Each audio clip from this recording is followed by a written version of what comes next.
The story begins as the sunset falls over the trees. A blood-covered body lies on the ground, staining the grass around it. Everything Chung Myung sees is covered in red. He stands there with wide, frightened eyes, unable to understand the scene before him. A grown man lies in front of him, and Chung Myung realizes that only death remains in this place. One of his clansmen is leaning against a tree, lifeless. He cannot understand why so much blood has been spilled. A bloody sword is stuck into the ground nearby. With his shoulder wounded, Chung Myung looks back at the sword and then at the man whose arm was torn away. He remembers the fatal attack on his sect leader and the moment his comrades were killed while trying to stop their enemy. He grits his teeth until blood comes from his mouth and tightly grips his knee, thinking about everyone who died. Dozens of bodies are scattered across the battlefield. They were the final force of the elite warriors from the 9 great martial arts sects who fought against Chun Ma. Their battle ended with the destruction of almost everything around them. Blood runs down Chung Myung's chin as he wonders who is responsible for this tragedy. Sitting on a mountain of corpses is the one he believes caused everything, the demon who descended from the heavens. The founder of the heavenly demon sect, whose followers painted the world in blood. In the lotus position, Chun Ma, the founder of the demonic sect, sits calmly among the corpses. He opens his mouth and speaks about the sect. Hearing words of pity from his enemy, Chung Myung only frowns. Using his knee for support, he forces himself to stand. As soon as he rises, blood comes out with a cough. Chun Ma says that if he survives this place, he will spend the rest of his life enjoying his victory. But Chung Myung believes this is the end for both of them. He grabs his trembling leg and tells his enemy to stop talking. With countless dead bodies around them, Chun Ma acknowledges Chung Myung's swordsmanship and says that his skills prove he is the greatest follower of the sect. Chung Myung grabs the sword still stuck in his shoulder and pulls it out with force. Looking at Chun Ma with anger, he refuses to surrender. He pushes off the ground and charges forward. Chun Ma's eyes glow red as he thinks it is a shame that he will never see Chung Myung reveal his true strength. Meanwhile, Chung Myung runs across the battlefield toward the mountain of corpses. Chun Ma calmly says that this is his fate and reminds the follower of the sect that this is not the end. Chung Myung keeps moving forward, ignoring the bodies beneath his feet. Chun Ma declares that when he returns, the entire world will bow before him. The sword in Chung Myung's hand begins to shine. He swings it forward, refusing to accept that anyone can stop Chun Ma's return. His blade cuts through Chun Ma's neck, and a bright light spreads through the demon's body. Chun Ma's head separates from his body and falls to the ground, rolling down the mountain of corpses. Chung Myung takes a step forward and stands among the dead. He thinks the war is finally over. Breathing heavily, with sweat running down his face, he realizes that his own death is also approaching. As dawn begins to rise, he looks ahead and wonders what will happen to the sect now. Turning around, he looks at Chun Ma's lifeless body and thinks about all the followers of the sect who died here. The old and the young were all killed. His sword remains planted in the ground as he realizes that only the weakest children of the sect are left alive. Chung Myung looked back and wondered if the lives of the sect's followers had been a meaningless sacrifice. His hair moved with the wind as he stared at the rising dawn. He thought that if he had tried harder, maybe he could have saved at least one person. But now, everything felt meaningless. Broken weapons were scattered across the battlefield, and he collapsed among the corpses again, thinking that even plum blossoms eventually fall. He let out a heavy breath. As the steam escaped from his mouth, his expression became emotionless. He remembered that he was the 13th disciple of the greatest swordsman of the sect and one of the 3 greatest swordsmen in the world.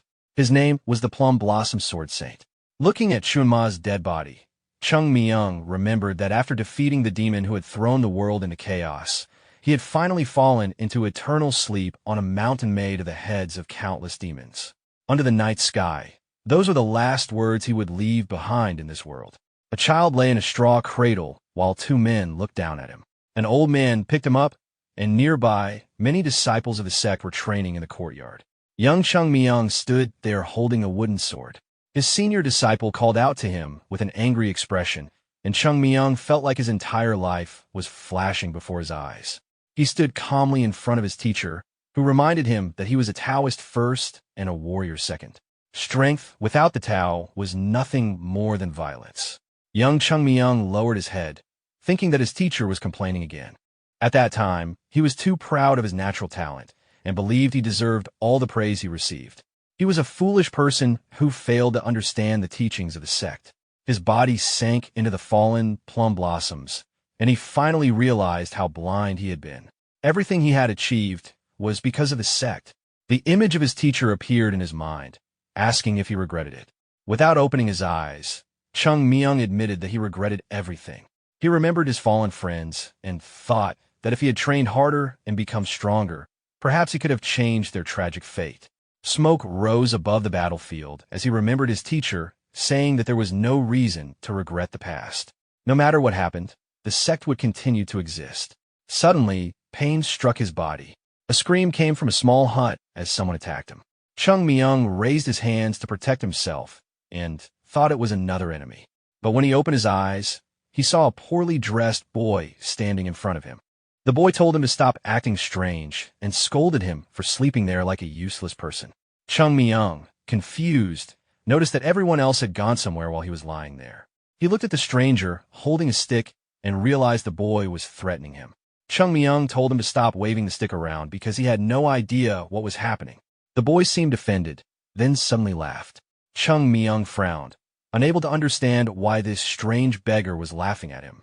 He thought he was the Plum Blossom Sword Saint, so he could not understand what this shabby-looking person was doing. The boy raised his stick and declared that Chung Myung would die today. Thinking he needed to teach this person proper manners, Chung Myung reached out to block the attack. But his eyes widened in shock. The stick did not stop. It continued toward his head because his arm was too short. Chung Myung stared in confusion. Why were his arms so small? How could he fail to block such a simple attack? The boy hit him on the head with the stick and continued scolding him, saying that since he did not understand anything, he would explain everything himself. At that moment, another child entered the shack while the ragged boy continued hitting Chung Myung, saying that if he had truly lost his mind, then this beating would help fix him. The new boy looked at the scene in fear. Hearing the cries from inside, he decided to leave and return later. Chung Myung wiped the blood from his face and sat near a pond, angrily cursing the person who attacked him. He thought that he had never received such a beating even during his days in the sect. Remembering the strange boy, he wondered what he would do if he met that little beggar again. With his feet resting in the cool water, Chung Myung stared at his reflection.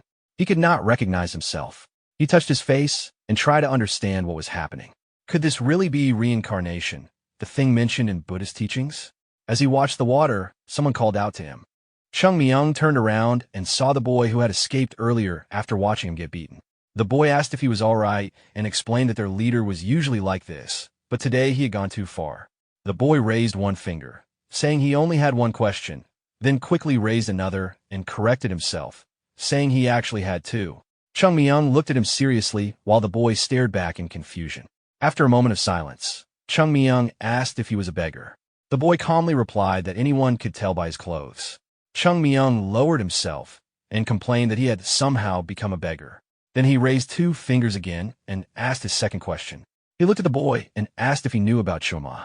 The boy looked at him with concern and wondered if the beating had affected his mind. Near the pond, Chung Myung became frustrated and asked him to answer properly. The boy crossed his arms and looked at the sky before saying that he knew who Chun Ma was. Chung Myung listened carefully as the boy explained that Chun Ma was the founder of the Heavenly Demon Sect, a demon who had died 100 years ago. Chung Myung froze. His eyes widened as he grabbed the boy's clothes and asked if it was really true that Chun Ma had died 100 years ago. He pulled the boy closer, demanding to know if he was lying. After realizing the truth, Chung Myung let go and stared forward in shock. 100 years had passed. It made no sense. Why had he been reborn immediately after his death? He felt completely lost, as if he was the only person left in the world. The boy grabbed his clothes and asked if he was really okay. Chung Myung only looked at him and thought about the sect.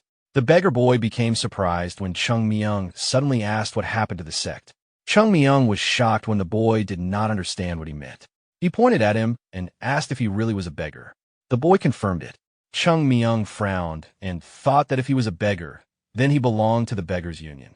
But he had never heard of one of the 10 great martial arts sects being called that. Where was the sect? The boy stared at him in confusion and asked what nonsense he was talking about. The boy explained, recalling the map of the martial world. The 10 great martial arts sects were Shaolin, Wudong, the Sect, Kongtong Sect, Qingshang Sect, the Lotus Order, Southern Island Sect, Kunlun Sect, and the Beggars Union. But there was no mention of the sect. Chung Myung stood there with his mouth open, unable to accept what he heard. He remembered the symbol of his sect and repeated that the sect was not among the 10 great martial arts sects. He grabbed the boy's clothes again and questioned him, saying that even other groups had joined the 10 great sects, so why had the sect disappeared? The most important thing to him was understanding why the sect no longer existed. The beggar boy tried to remember the name of the sect. Chung Myung was surprised when he heard that. After thinking about it, the boy had heard there was such a place in Shaanxi province. Chung Myung stopped shaking him and confirmed that the sect was located in Shaanxi province. He asked if the boy knew anything about it. The boy replied that he had never heard of the sect being one of the 10 great martial arts sections. Still holding onto the boy's clothes, Chung Myung froze when he heard that the sect had been destroyed. His thoughts raced as he remembered his home. The sect, once one of the 3 greatest sects in the world alongside Wudong and the Northern Royal Family, had actually fallen. He let go of the boy, causing the beggar to fall to the ground. Chung Myung stared in disbelief. The boy rubbed his bruised head and looked at him, while Chung Myung said that he would not believe it until he saw it himself. Clenching his fist, he declared that he was going to the sect. The beggar boy looked at him strangely, rubbed his head, and called him crazy. He told Chung Myung to leave and go beg somewhere else if he did not want another beating.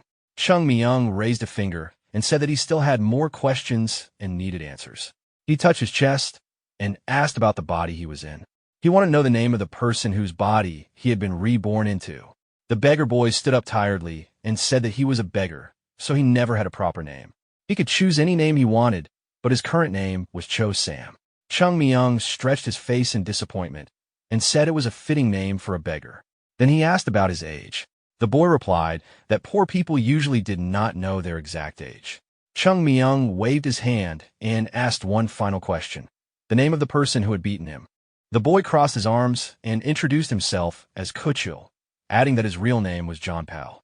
Chung Myung looked at him seriously and promised that he would repay the favor twice and the insult tenfold.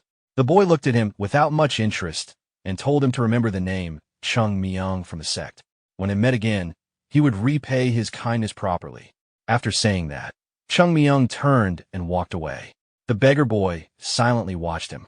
A moment later, Chung Myung turned back and asked which direction the sect was from Shaanxi province. The birds flew away above the trees as Chung Myung started running. His face turned red from exhaustion. In his previous life, he had never even traveled on such a slow thing as a horse.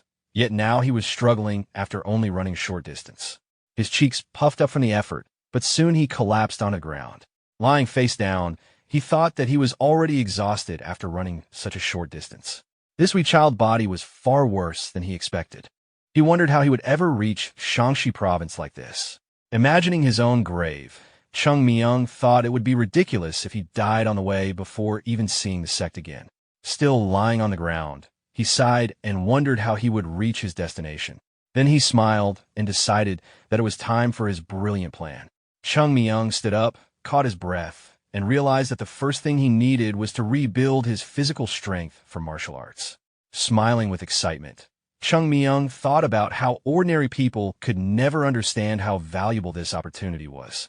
Even someone who had reached the highest level of power might regret wasting such a chance. He remembered his younger days when he rested on trees instead of focusing on his foundation.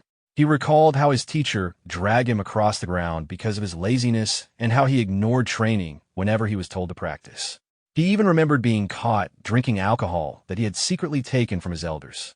Thinking about it, he smiled and admitted that he did not regret that part. Walking through the forest, Chung Myung decided to try again. He needed a quiet place where he could avoid distractions. Finding a suitable spot beside a tree, he sat down and entered a calm state. His mind contained countless theories about advanced martial arts techniques. The history and teachings of the sect were still stored in his memories. He knew many breathing techniques for cultivating qi, and outside of the sect methods, he had studied even more. As the wind moved through the trees, a leaf fell beside him.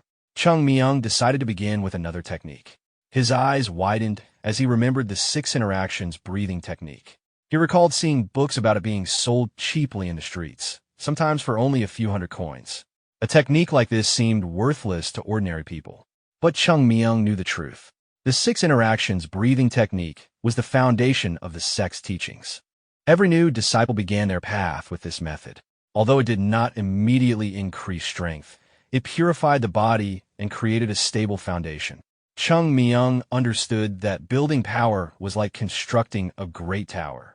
There was no need to rush because the foundation determined how strong the final result would become. Blue energy began flowing through his veins as he purified the qi inside his body.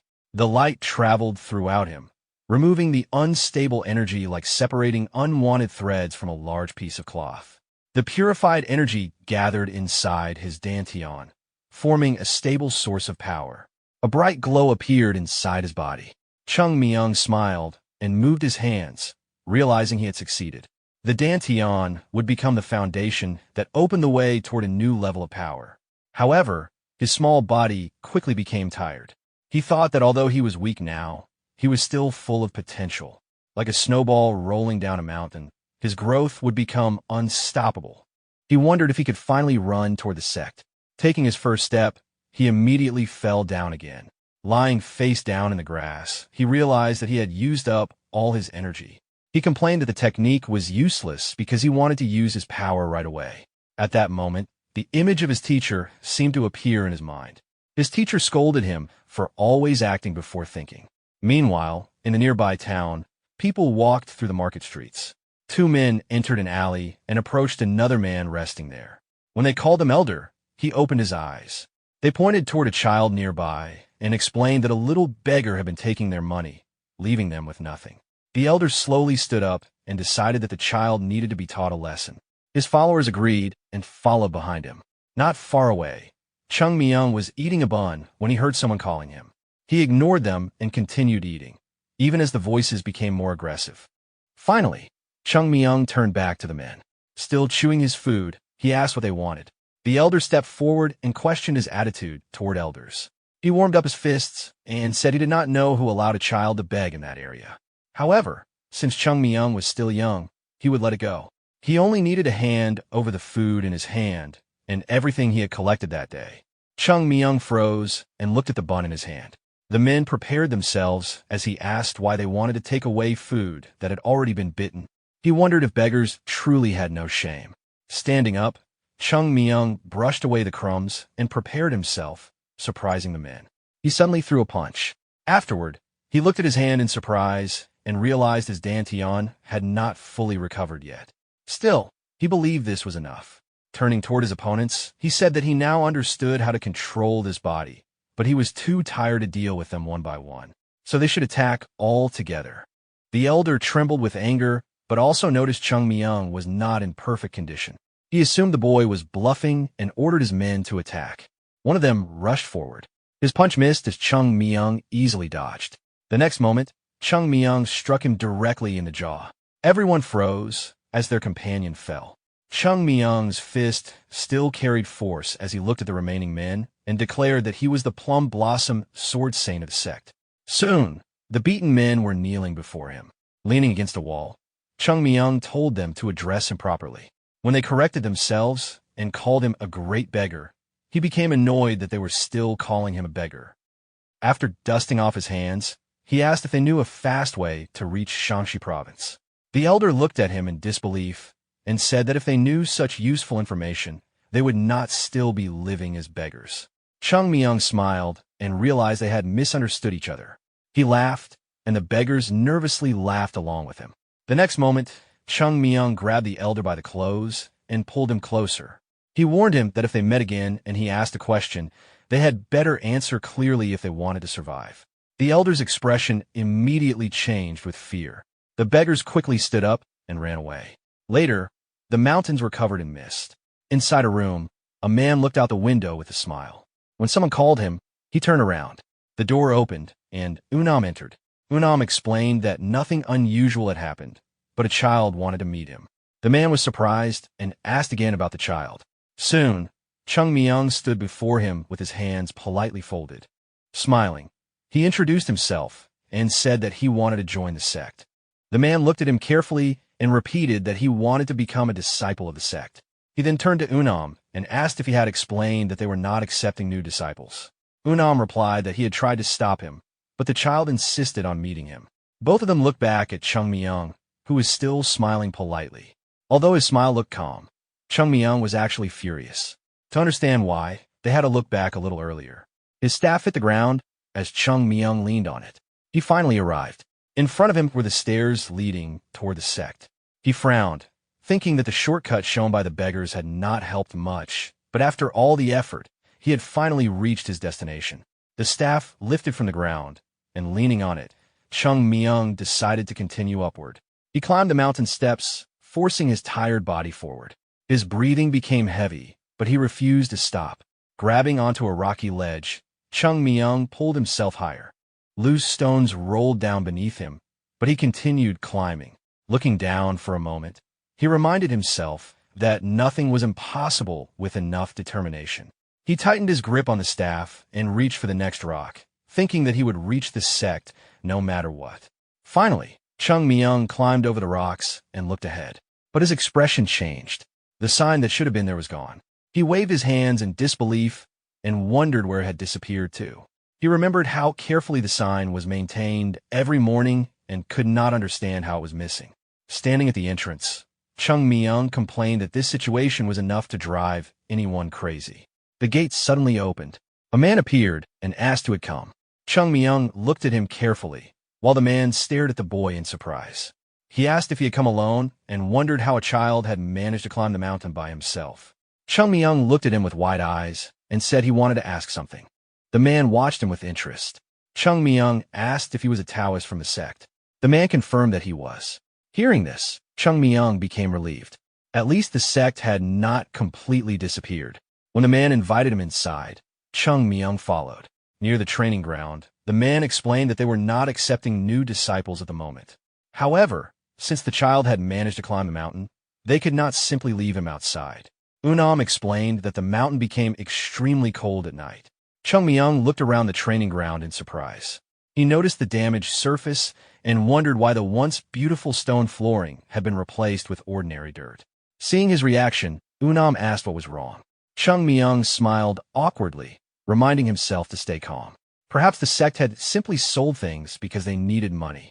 But his eyes continued searching. He noticed many things were missing. He wondered where the grand golden palace had gone and why the area looked so empty. Unam admitted that there had once been a palace there. Chung Myung thought that he already knew that and wanted to know where it had disappeared. Unam looked at him carefully and said that he was too young to understand the story. He admitted that it was painful to remember. The sect had suffered greatly, but what was gone could never return. Chung Myung was surprised by his words, but he did not explain. Unam simply told him to follow because he had something to show him. As they walked, Unam thought that the sect was not at fault. They were only struggling to preserve what remained of their dying sect. Soon, Unam and Chung Myung stood before the Jade Palace.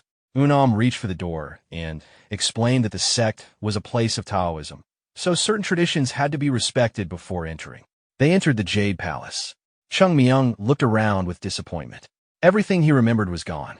He thought about the precious items that once existed there, the golden candlestick gifted by the emperor, the scroll written by the great monk, and other treasures.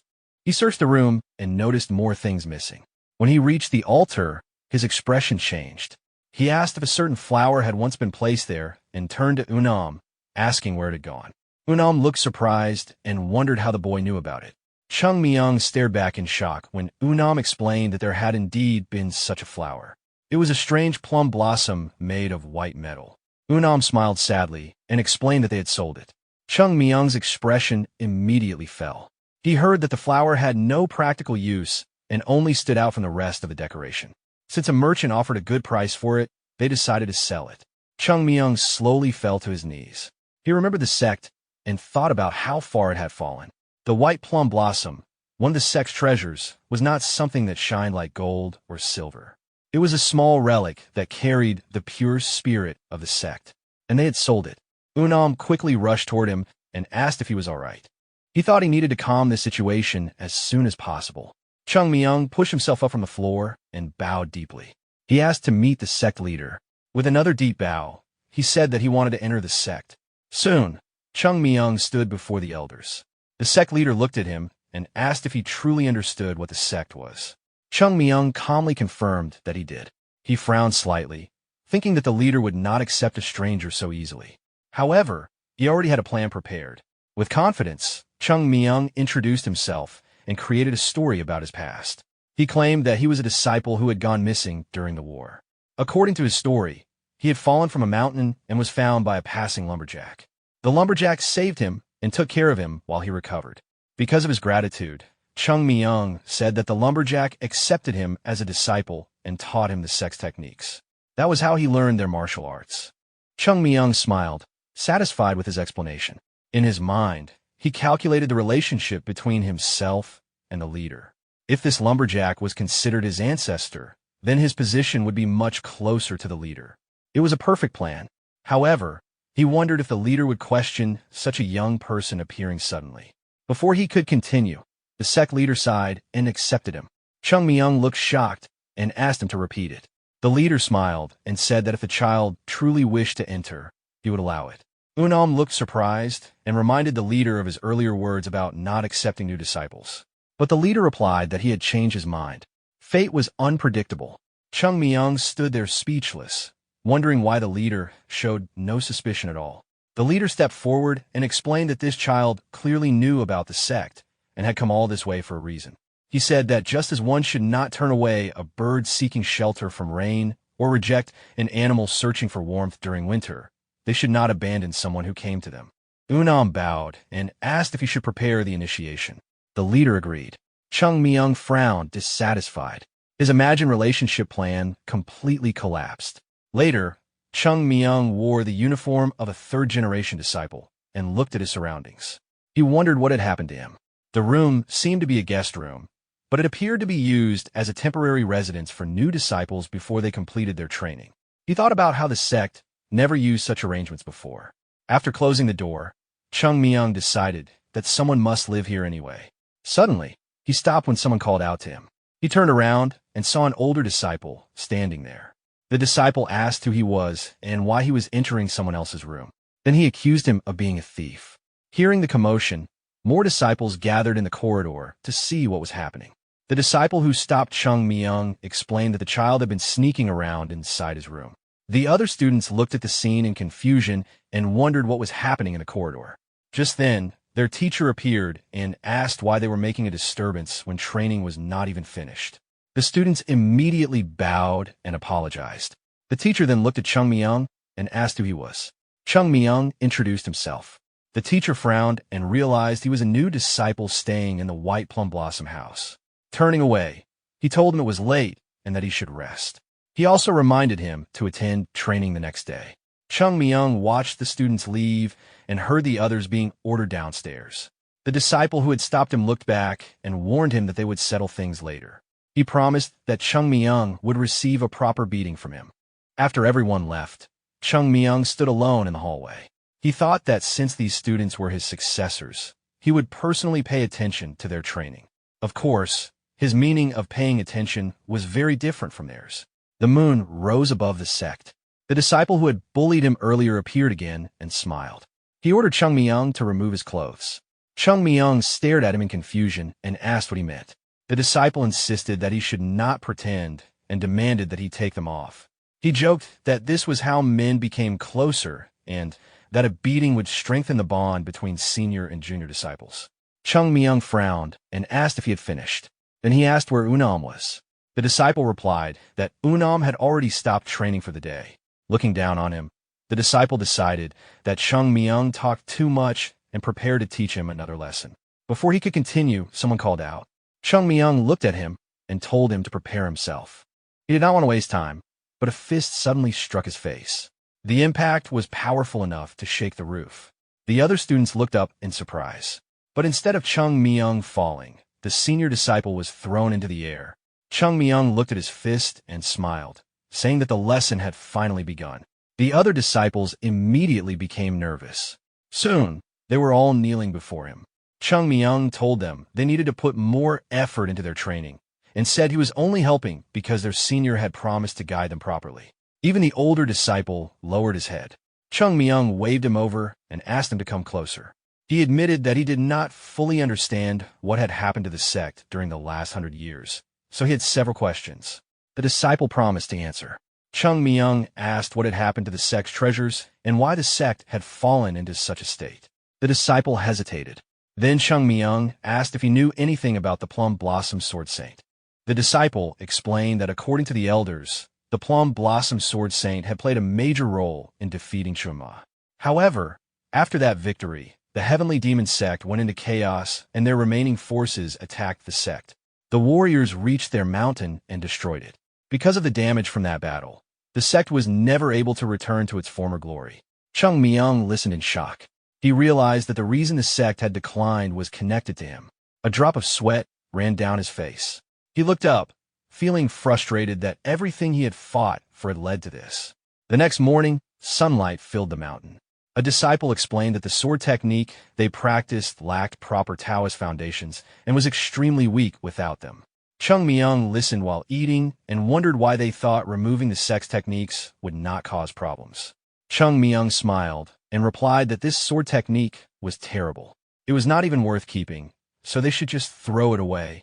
The elder explained that although removing it might cause some trouble, because it was an ancestral technique, there was no reason to keep teaching something that did not help the disciples. He suggested taking it out of the library. Chung Myung continued eating while the elder turned to his student and agreed that it sounded reasonable. As plum blossoms fell from the tree, the elder mentioned that there was something else they needed to discuss. Sitting across from Chung Myung, he explained that he had not called him over only for that matter. He believed it was time for Chung Myung to take responsibility for his own disciples and asked how he planned to train them. Chung Myung froze. He squeezed the cookie in his hand. When the elder asked what he was thinking, Chung Myung calmly answered that it was simple. First, he would beat them. Once they reached the edge of life and death, they would break through their limits. Silence filled the room.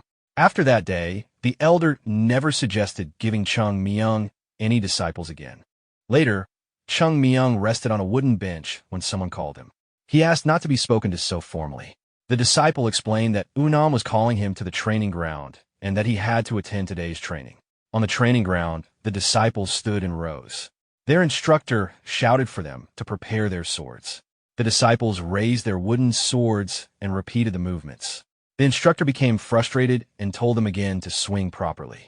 Unam and Chung Myung watched from the side. Chung Myung looked confused and asked what kind of sword technique they were practicing. Unam explained that it was the balanced sword technique. Chung Myung listened as he learned that this technique was considered the foundation of the sect's swordsmanship. His expression changed. This was supposed to be the foundation? He thought that teaching this to young disciples was like making someone learn complicated books before teaching them the alphabet. It would only slow their growth. Chung Myung walked through the rows of students.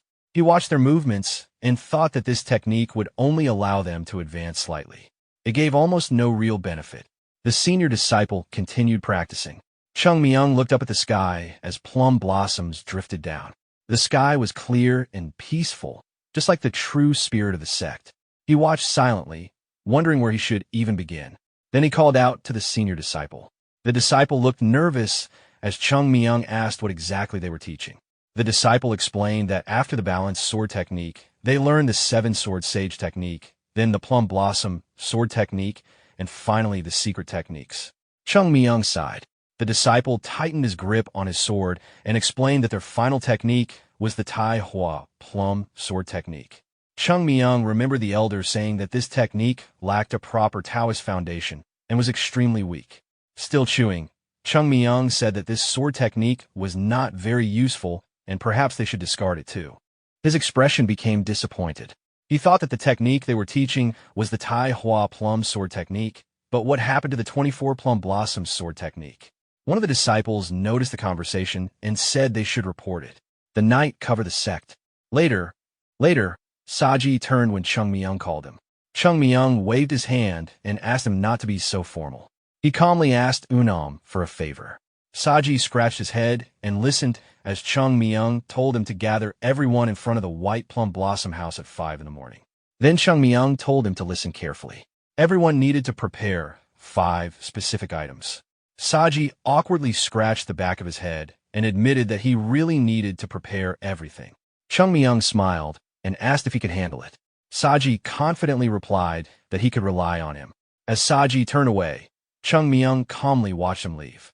His expression became thoughtful. The current state of the sect worried him.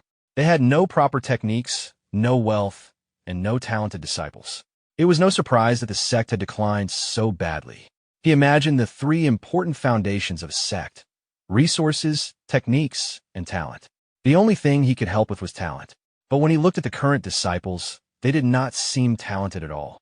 For a moment, he doubted himself. Still, he remembered that even a journey of 1,000 miles began with a single step. He watched the departing Saji and decided that his first goal would be improving these useless senior disciples. Meanwhile, the senior disciples left the building. They complained that no junior disciple should be able to summon his seniors whenever he wanted. Saji looked at them and wondered if they were serious.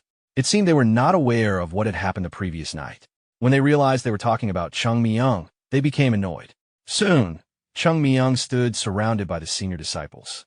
They questioned why he had forced them to wake up so early and demanded an explanation. Chung Myung sighed. Then he suddenly smiled and turned toward them. He apologized, saying that there must have been a misunderstanding. He gently pushed the angry disciples toward the dormitory and suggested they discuss everything inside. The seniors entered the building, and Chung Myung followed. The doors closed. For a moment, everything became quiet. Then the dormitory started shaking. Saji looked at the building in concern as the shaking became stronger. Suddenly, the doors opened. The exhausted senior disciples stumbled out and lined up in front of Chung Myung. Chung Myung calmly asked them to stay quiet, warning that they might wake the sect leader. He stepped forward and announced that training would happen every morning at the same time. The mountains were illuminated by the morning sun. Inside his room, the leader woke up and looked outside. He wondered why the disciples had not come to greet him as usual and realized everyone was still sleeping. He got dressed, remembering that they had recently accepted a new disciple. He assumed the students were simply tired after the initiation ceremony. Walking outside, he thought that he needed to teach them a proper lesson. Even if Jogul was strict, he should not push the disciples too hard. But when he reached the training ground, he stopped in surprise. The students were lying exhausted on the ground. Sasek stared at them, confused. A drop of sweat ran down his face as he asked what had happened. The senior disciples looked at each other and stayed silent. They did not dare explain. Meanwhile, Saji walked forward carrying a sword, looking completely exhausted. Behind him was Chung Myung. The boy had tied heavy stones to his back as training weights. He sat down with his cheeks puffed out from the effort, trembling while carrying the weight. Counting calmly, Chung Myung continued his exercise. When he reached 10,085, he noticed the leader standing in front of him. Even while carrying the heavy stones, Chung Myung greeted him politely.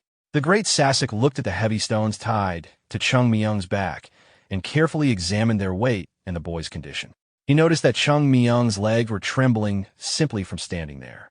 The leader immediately shouted at the other disciples to bring him water. But Chung Myung calmly held the training weights with one hand, scratched his head, and said there was no need to worry. When he received the water, he quickly drank it, spilling some in his hurry. The leader looked at him and asked what exactly had happened. He turned toward the training ground. Many disciples were lying on the ground, completely exhausted. Some were begging for help, while others had already passed out. Chung Myung waved his hand casually and said it was nothing special. This was just morning training, and from today onward, they would practice like this every day. However, since it was their first day, everyone had pushed themselves too much. The leader looked at the exhausted disciples, wondering if they had agreed to this willingly. The disciples immediately shook their heads. Saji and Chung Myung looked at them. The leader realized the disciples were not tired because of normal training, but because they were afraid of this new disciple. He became annoyed. How could they call themselves disciples of the sect and still fear a newcomer? He cleared his throat and decided to correct Chung Myung.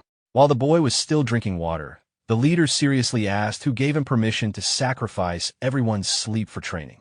Chung Myung stood there holding the cup, surprised by the serious tone. Then he smiled and promised to stop.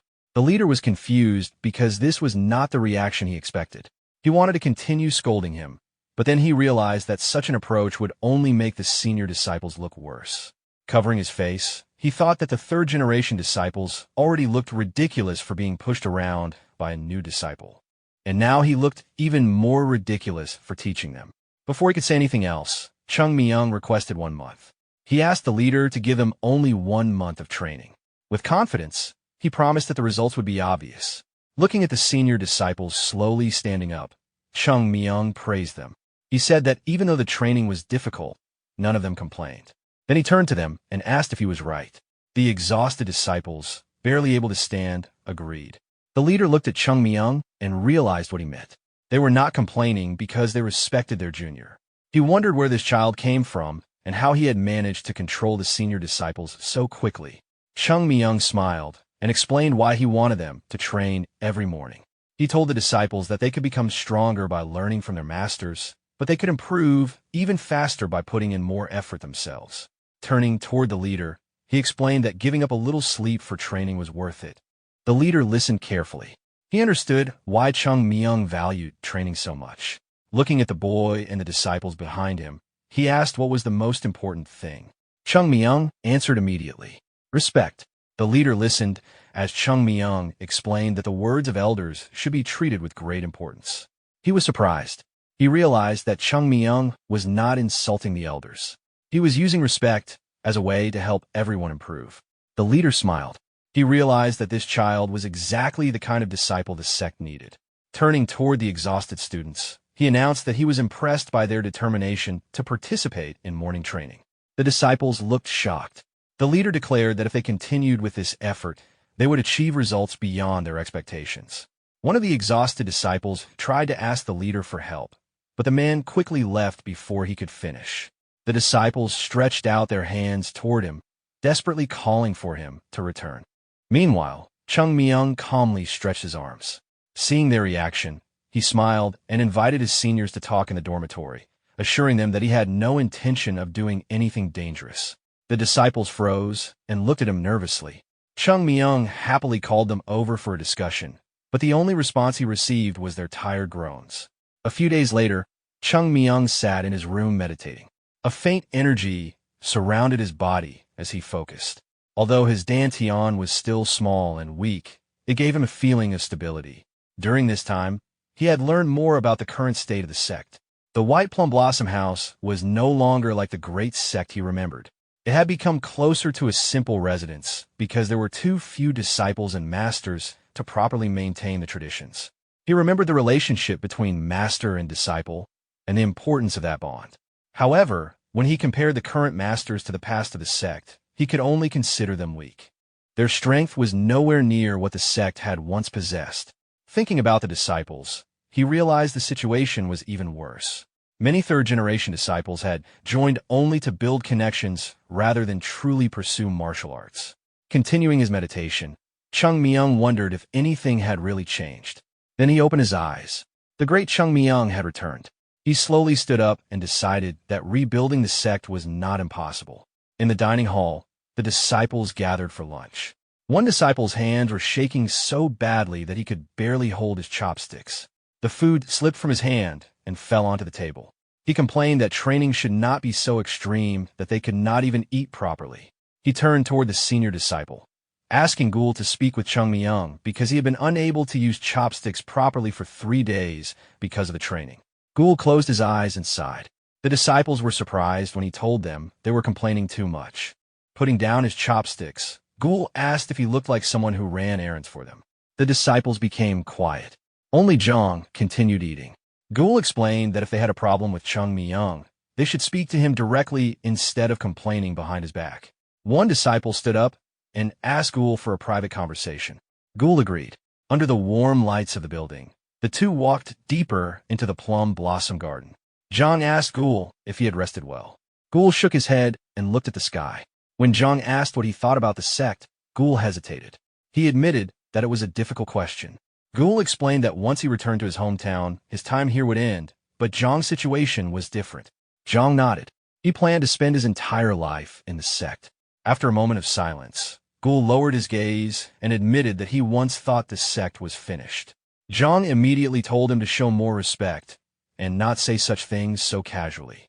But Gul changed his mind after remembering Chung Myung. Since Chung Myung arrived, everything had changed. He remembered the painful training and admitted that although it was harsh, he had never pushed himself that far before.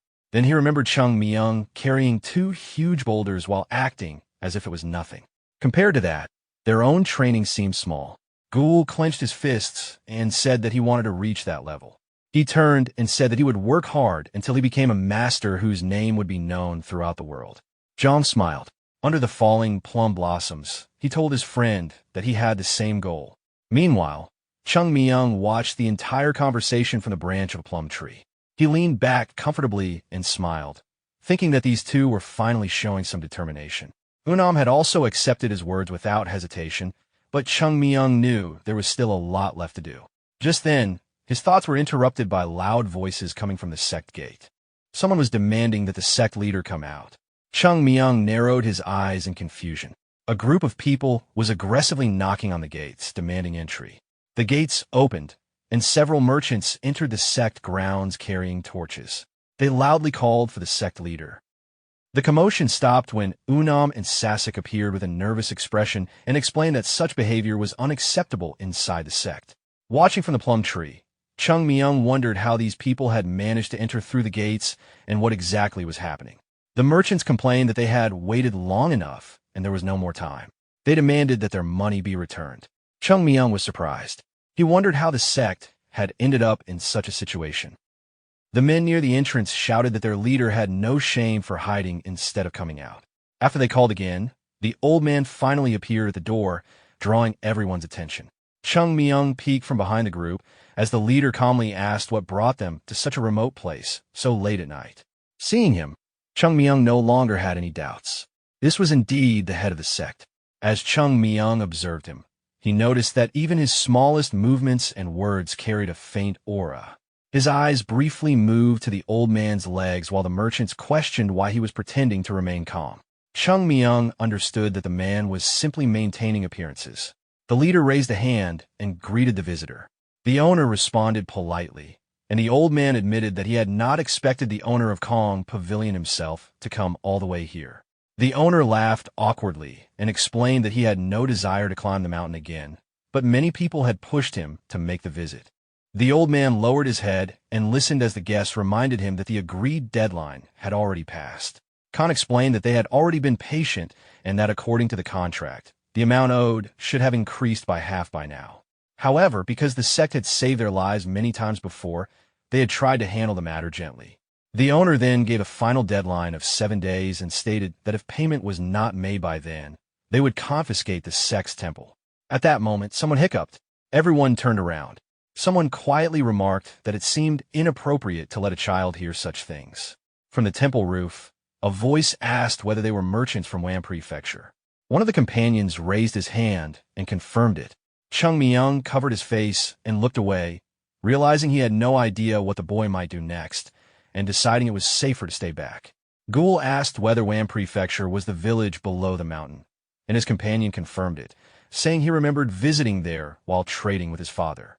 A disciple then asked whether that meant the sect had borrowed money from merchants. The reply came that he did not know the details, but he did know the owner of Kong Pavilion. The explanation followed that the man was the owner of Taiwa Pavilion in Wan Prefecture, the largest pavilion in the region, a wealthy merchant involved in many affairs. Hearing this, Chung Myung asked if that meant the man truly owned Tua Pavilion. The disciples were stunned.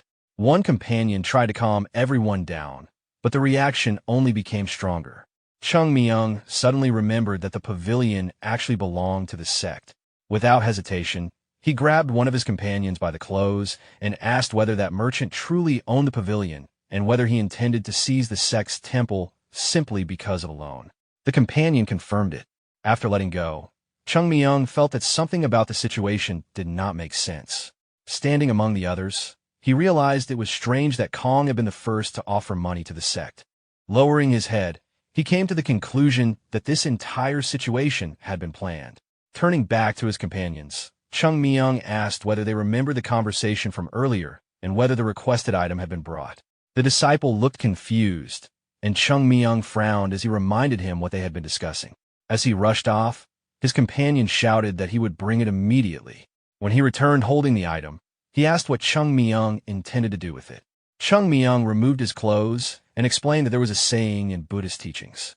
As he changed into the outfit, he reflected that if one meets the Buddha, one must kill the Buddha, and if one meets one's ancestor, one must kill the ancestor as well. Adjusting his sleeves, he added that reaching the highest level of Tao sometimes required going against the path itself. Placing his hands on his hips, Chung Myung declared that he was going to search for the true path. His two companions stared in confusion and questioned where he intended to go dressed like that and whether he was seriously planning to leave the temple. Ignoring them, Chung Myung leaped over the wall while they called him insane. In the distance, the city and its tall tower came into view. Meanwhile, the merchants sat together and talked about how the leader of the sect had looked completely troubled despite being given one final opportunity. One of them pointed out that the debt had already exceeded 100,000 yuan. Another asked whether it was true that the old man had been surprised to see Khan personally accompany them. The owner smiled and admitted that although he was a merchant who pursued profit, he regretted having to do this because the relationship between them had lasted for generations. Another merchant praised him, saying he had already done more than enough and had made countless concessions to the sect, so people would only admire his generosity. Khan lifted his drink and said he hoped that would be true. As he drank, he thought about how carefree the others around him were and how surprising it was that people could live so simply. Setting down his cup, he reflected that the sect's strength should never be underestimated. Its real value was not its martial power, but its long history. As he reached for the food, Kong thought that there was almost no one in Shaanxi province without some connection to the sect. Tearing apart the duck with his chopsticks, he realized that the sect had become weak and compared them to the soft skin breaking under pressure. One merchant then asked what they planned to do with the Mount Hua temple and whether confiscating it made sense when selling it would be difficult. Smiling, the advisor questioned why they would settle for something smaller. The owner closed his eyes and explained that the temple's value was far greater than anyone imagined. Although it looked old, it was worth far more than it appeared. When the others failed to understand, Kong silently thought about how short-sighted they were. He finally explained that they could use the sect's enemies to their advantage. Many sects would gladly spend enormous amounts to restore the temple if it also meant destroying the sect. The merchants listened in surprise as he assured them that everyone would receive their share. One of them stood up and praised the owner's insight. Drinks were poured, and everyone raised their cups in celebration. Later, one of the advisors walked down the street feeling satisfied. Staggering slightly, he thought that if they managed to pull money from the sect, the amount would support him for the rest of his life, because the pavilion owner never handled money carelessly. Under the cloudy night sky, he noticed the bright moon and then realized he could not actually see it, assuming it was simply a new moon. As he continued along the street, he thought that he should walk outside at times like this more often. Then he suddenly opened one eye. A blurry figure stood ahead. He focused and opened both eyes. Chung Myung was standing in front of him. With a serious expression, Chung Myung ordered him to stop. Rubbing his cheek, the advisor looked at the small figure in front of him and thought he resembled the kind of robber drawn in old illustrations. He wondered whether robbers actually dress like this and whether they openly announce themselves. Crossing his arms, he asked whether the stranger was a robber. Chung Myung explained that he had no interest in money and only wanted answers to a few questions. If he received them, the man would leave unharmed. The advisor replied that it was not that he refused to answer, but that he had little choice. As he mentioned that he currently had many companions with him, several fighters suddenly appeared around him. Chung Myung immediately recognized them as high-level bodyguards. One of them asked whether they should eliminate the robber, but the merchant decided they should hear him out first and ordered them to capture him without preventing him from speaking. Turning away, the advisor thought that he disliked scenes of violence and assumed his guards would handle everything. Then his eyes widened. He turned around in confusion, wondering whether they had not been told to leave the robber alive. Chung Myung was already standing there holding the final fighter. After throwing the body aside, he remarked that people should listen when instructions are given, though some never do. He gestured for the merchant to come closer. Standing in front of him, Chung Myung repeated that if he answered the questions honestly, he would leave without injury and asked whether the conditions were understood. The advisor quickly agreed. Chung Myung grabbed him by the clothes and remarked that things would have stayed simple if he had answered from the beginning instead of resisting. He assured him that he would still remain capable of speaking. Some time later, the man's face was covered in bruises. Chung Myung asked whether he was finally prepared to speak properly, and the advisor agreed to tell everything truthfully. Crossing his arms, Chung Myung asked whether it was true that the sect had borrowed more than 100,000 yang. The man confirmed it. Chung Myung called him out and pointed out that even if he stripped the merchant of everything now, there would not be 100,000 left, not even 10,000. He questioned how a nearly collapsed sect could possibly have borrowed that amount. The advisor explained that it was because of interest. They had lent the money at extremely high rates, and once repayment failed, the interest kept growing until the original amount became insignificant. Chung Myung struck him again and questioned whether he was actually proud of that. The merchant collapsed to the ground. Chung Myung then asked whether he owned the cotton shop. The advisor answered yes. Chung Myung asked when he had acquired it, and the man claimed that the shop had belonged to his family for generations. But Chung Myung immediately knew that could not be true. From his knowledge of the city, he remembered that the shop had originally been one of the sect's businesses. In fact, all of the profitable businesses in this area had belonged to the sect. Thanks to them, Hain had grown from a forgotten village into a county. As the sect declined, those entrusted with management had most likely taken control for themselves. While thinking through everything, Chung Myung continued pressuring the man. Then he suddenly turned. Someone had called out to him. A surviving fighter stood up and accused him of attacking from behind. Holding the hilt of his sword, the man judged from Chung Myung's skill that he was far from an ordinary martial artist and demanded to know who he was.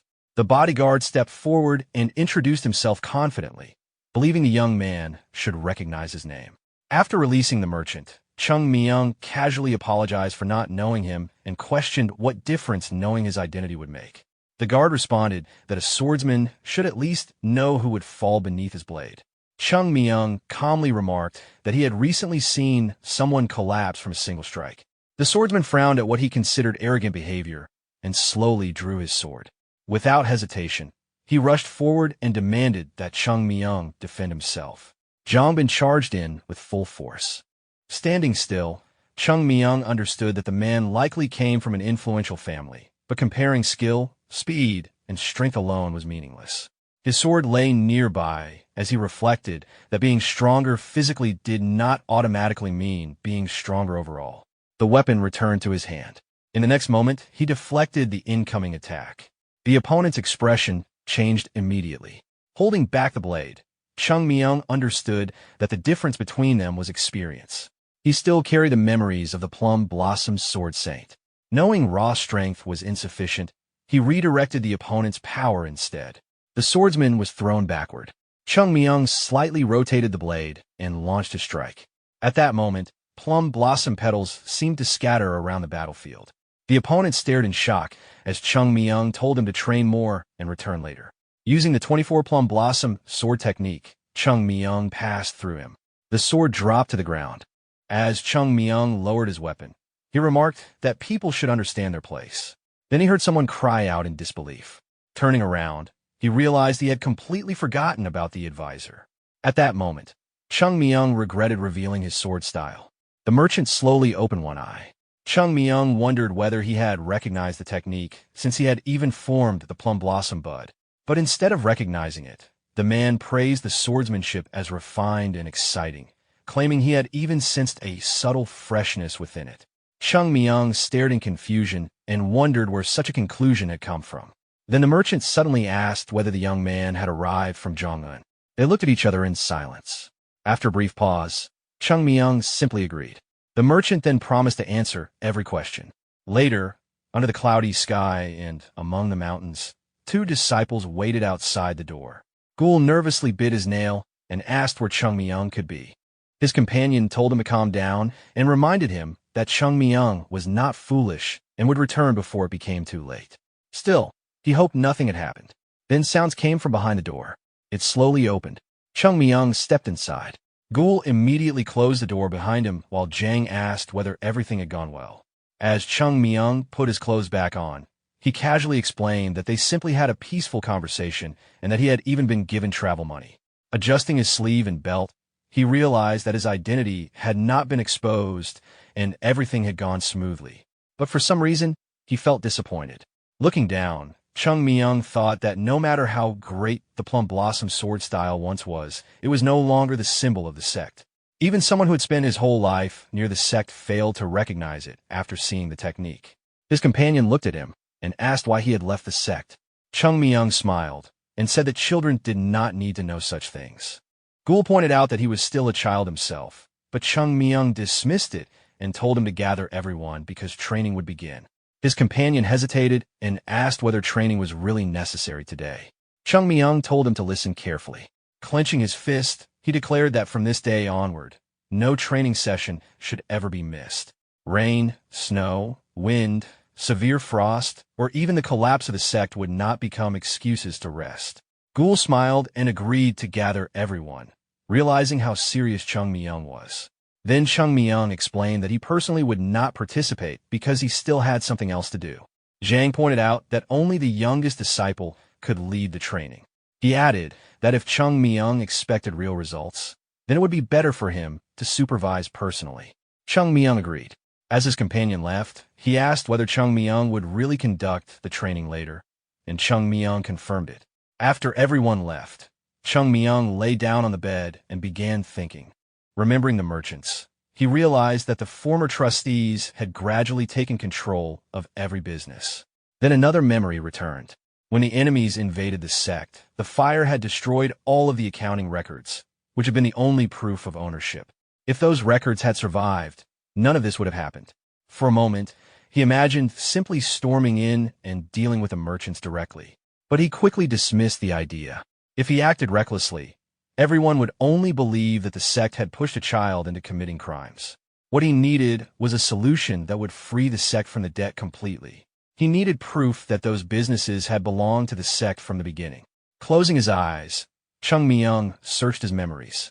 Then he remembered an elder secretly writing something down. Whenever Chung Myung approached, the elder would immediately hide a thin book. His eyes opened. That book.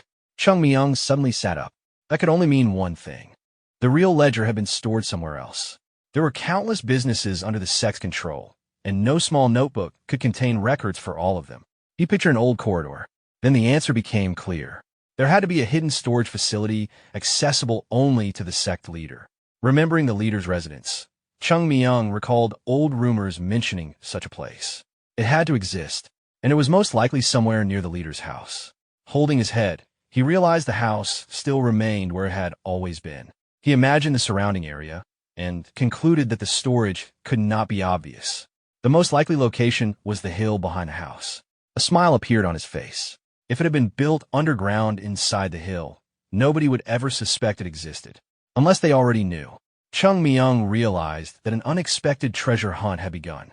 He immediately opened the window. Jumping outside, he mentally apologized to the great leader and hoped he would understand. At the same time, he reminded himself that reviving the sect came first. Landing on the wall with a stick resting across his shoulder, he decided that if he found the ledger, he would hand it directly to the leader. With a grin, he leaped down. A bright flash crossed the mountains. Later, sitting on the ground, Chung Myung muttered that he would not die from something like this. Standing in the forest, he realized that even a small hill was still a mountain, and searching it would not be easy. He looked down. Blue energy spread through his body. Something slowly began forming in his hands.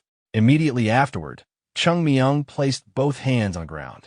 A bright stream of energy spread beneath the surface as he reasoned that if the energy collided with a large empty space, it would reveal a hidden storage area.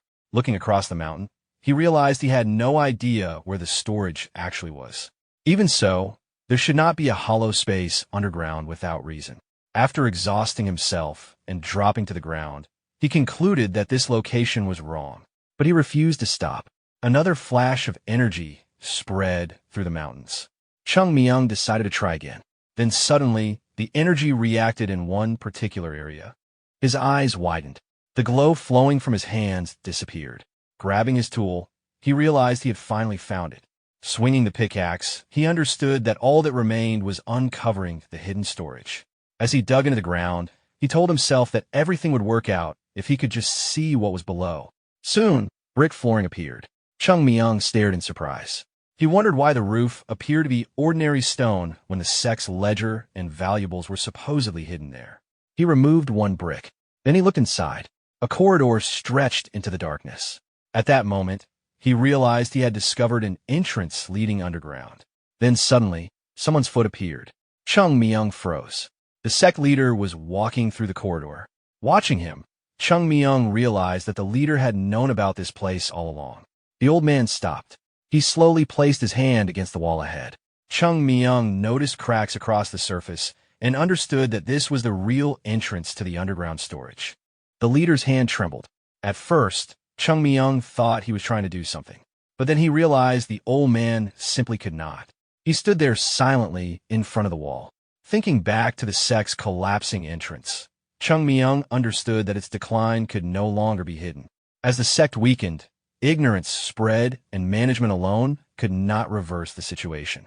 Looking at the old man, Chung Myung realized he had spent his entire life protecting the sect only to watch it slowly collapse. He wondered what the leader truly felt. The trembling hand gave him the answer. This was not someone who could share his burden. As the person meant to support everyone else, he had to carry everything alone. Here, in this hidden place, only his pain and regret remained. The sun slowly rose over the mountains. Light entered through a gap above. Chung Myung jumped down into the corridor. Standing in the middle of the long passage, he looked into the darkness and felt the weight of everything. Then he turned around. It was not too late. But before anything else, he had to open this door. Placing his hand against it, he released energy directly from his body. The energy flowed into the surface, then his eyes widened. The wall reflected it back. Looking carefully, Chung Myung realized what it was. Eternal iron. The door was made from it and was as thick as an arm. It was a metal more valuable than gold.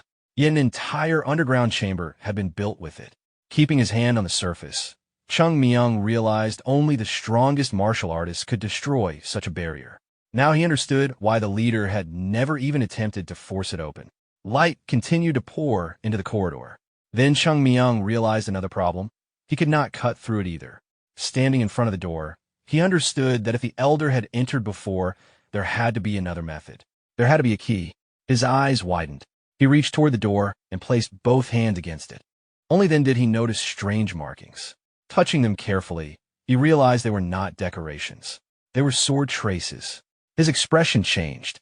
These marks resembled the Plum Blossom Sword style. The patterns reminded him of the 24 Plum Blossom Sword. Looking more closely, he recognized techniques connected to the bamboo leaf form, one of the hidden principles of the Plum Blossom Sword. Another pattern followed. Everything slowly began connecting in his mind. Perhaps this itself was the key to opening the door. Exhaling slowly, Chung Myung realized the mechanism would require several stages. Imagining the sword forms, he understood that only by combining bamboo mastery, the 6 interactions, and the 24 Plum Blossom Sword could someone reveal the true power of the Plum Blossom Sword style and open the door. Looking at the center of the pattern, he realized he had figured out the activation method. But there was still a problem. Tilting his head, he understood that his current body could not handle it. If he still had his previous body, there would be no issue. The technique remained in his memory, and he knew how to reproduce it, but his current body was only that of an ordinary teenager. It simply lacked enough energy to execute every stage continuously. Holding his head, he admitted that he did not want to resort to this. But there was no other option. Placing a hand on his stomach, he accepted that recovery would take at least a month. Energy began gathering inside him. Soon, a purple aura emerged and illuminated the corridor. Chung Myung recognized it as the circulation of natural qi, the life force every person carries from birth. Using it meant paying a heavy price. But he had no alternative. His qi gradually turned bright pink. The same glow spread across his blade. Gritting his teeth, he reminded himself that he only needed to do this once. Wiping blood from his face, he forced himself to believe it would succeed despite still being unfamiliar with this reborn body. He stepped forward. Moving quickly, he realized there would not be a second attempt. He swung the sword. Blood spilled from his mouth. Holding the blade tightly, he realized everything was still too slow and that both his body and mind were already reaching their limit. He tightened his grip. Then he shifted backward and launched 4 rapid strikes, flowing from the 6 interactions into bamboo mastery. Without breaking the connection, he followed with 4 more attacks and transitioned into the 24 Plum Blossom Sword. His body spun as strike after strike connected. Bright streams of energy rushed into the patterns carved across the wall. Blood spilled from his mouth again. The markings gradually glowed pink. Drops of blood scattered across the floor. Wiping his mouth, Chung Myung stared ahead and wondered whether it had worked. If the door failed to open after this, everything would collapse. Then every groove in the wall filled with light. He remained seated in front of the door. Suddenly, a small crack appeared. Then a narrow opening formed. Chung Myung smiled. The door had opened. Blood flowed from his mouth once more and dripped onto the surface. Breathing heavily and dropping to one knee, he realized recovery would now take at least 2 more months. Reviving the sect was proving far more difficult than expected. After resting briefly, he slowly stood. Standing before the open entrance, he wiped the blood from his face and decided it was finally time to see what the elder had hidden so carefully. He pushed the door open. It continued opening until the entire room was revealed. Looking inside, he was surprised to find only 3 bookshelves. He had expected far more. Then he remembered, only the most valuable things deserved a storage room built entirely from eternal iron. He picked up one of the books. The elder had complained every day about having no money, yet had spent everything protecting this place. Turning the book in his hands, Chung Myung suddenly froze. Opening it, he realized he had found the sect's ledger. Along with the original stored in the finance pavilion, the elder had also preserved a copy here. Reaching for more books, Chung Myung realized that this would become the end of those merchants. His clothes quickly filled with books. Then he looked back at the shelves and wondered whether this place truly contained nothing except paper. Putting his hand to his side, Chung Myung thought it would have been convenient if the elder had hidden away some wealth as well. It would have helped with food, daily needs, and creating the foundation for reviving the sect. Picking up another book, he wondered what else the elder had prepared and turned toward the second cabinet. Opening it, he found records of unfamiliar secret techniques and questioned whether any of them were still practiced. Then his eyes widened. These are not current teachings. Standing before the shelf, he realized these were forgotten teachings, arts that had nearly disappeared from the sect. Remembering the elder, Chung Myung thought it must have been difficult for him to destroy techniques, even those that were never meant to reach future generations. Closing the book, he understood that the elder had hidden them here in case they might one day become necessary for the sect. Looking at the shelves, Chung Myung realized something. The first cabinet proved that the elder had fulfilled his responsibility as the leader of the sect. The second revealed his concerns and his affection for it. Holding the book, Chung Myung silently decided that the elder no longer needed to worry. He would restore the sect. Then he corrected himself. No, the sect would rise even higher than before. His attention shifted to the third cabinet. Unlike the others, it contained only a single package. He picked it up. Inside was a document personally signed by the sect leader.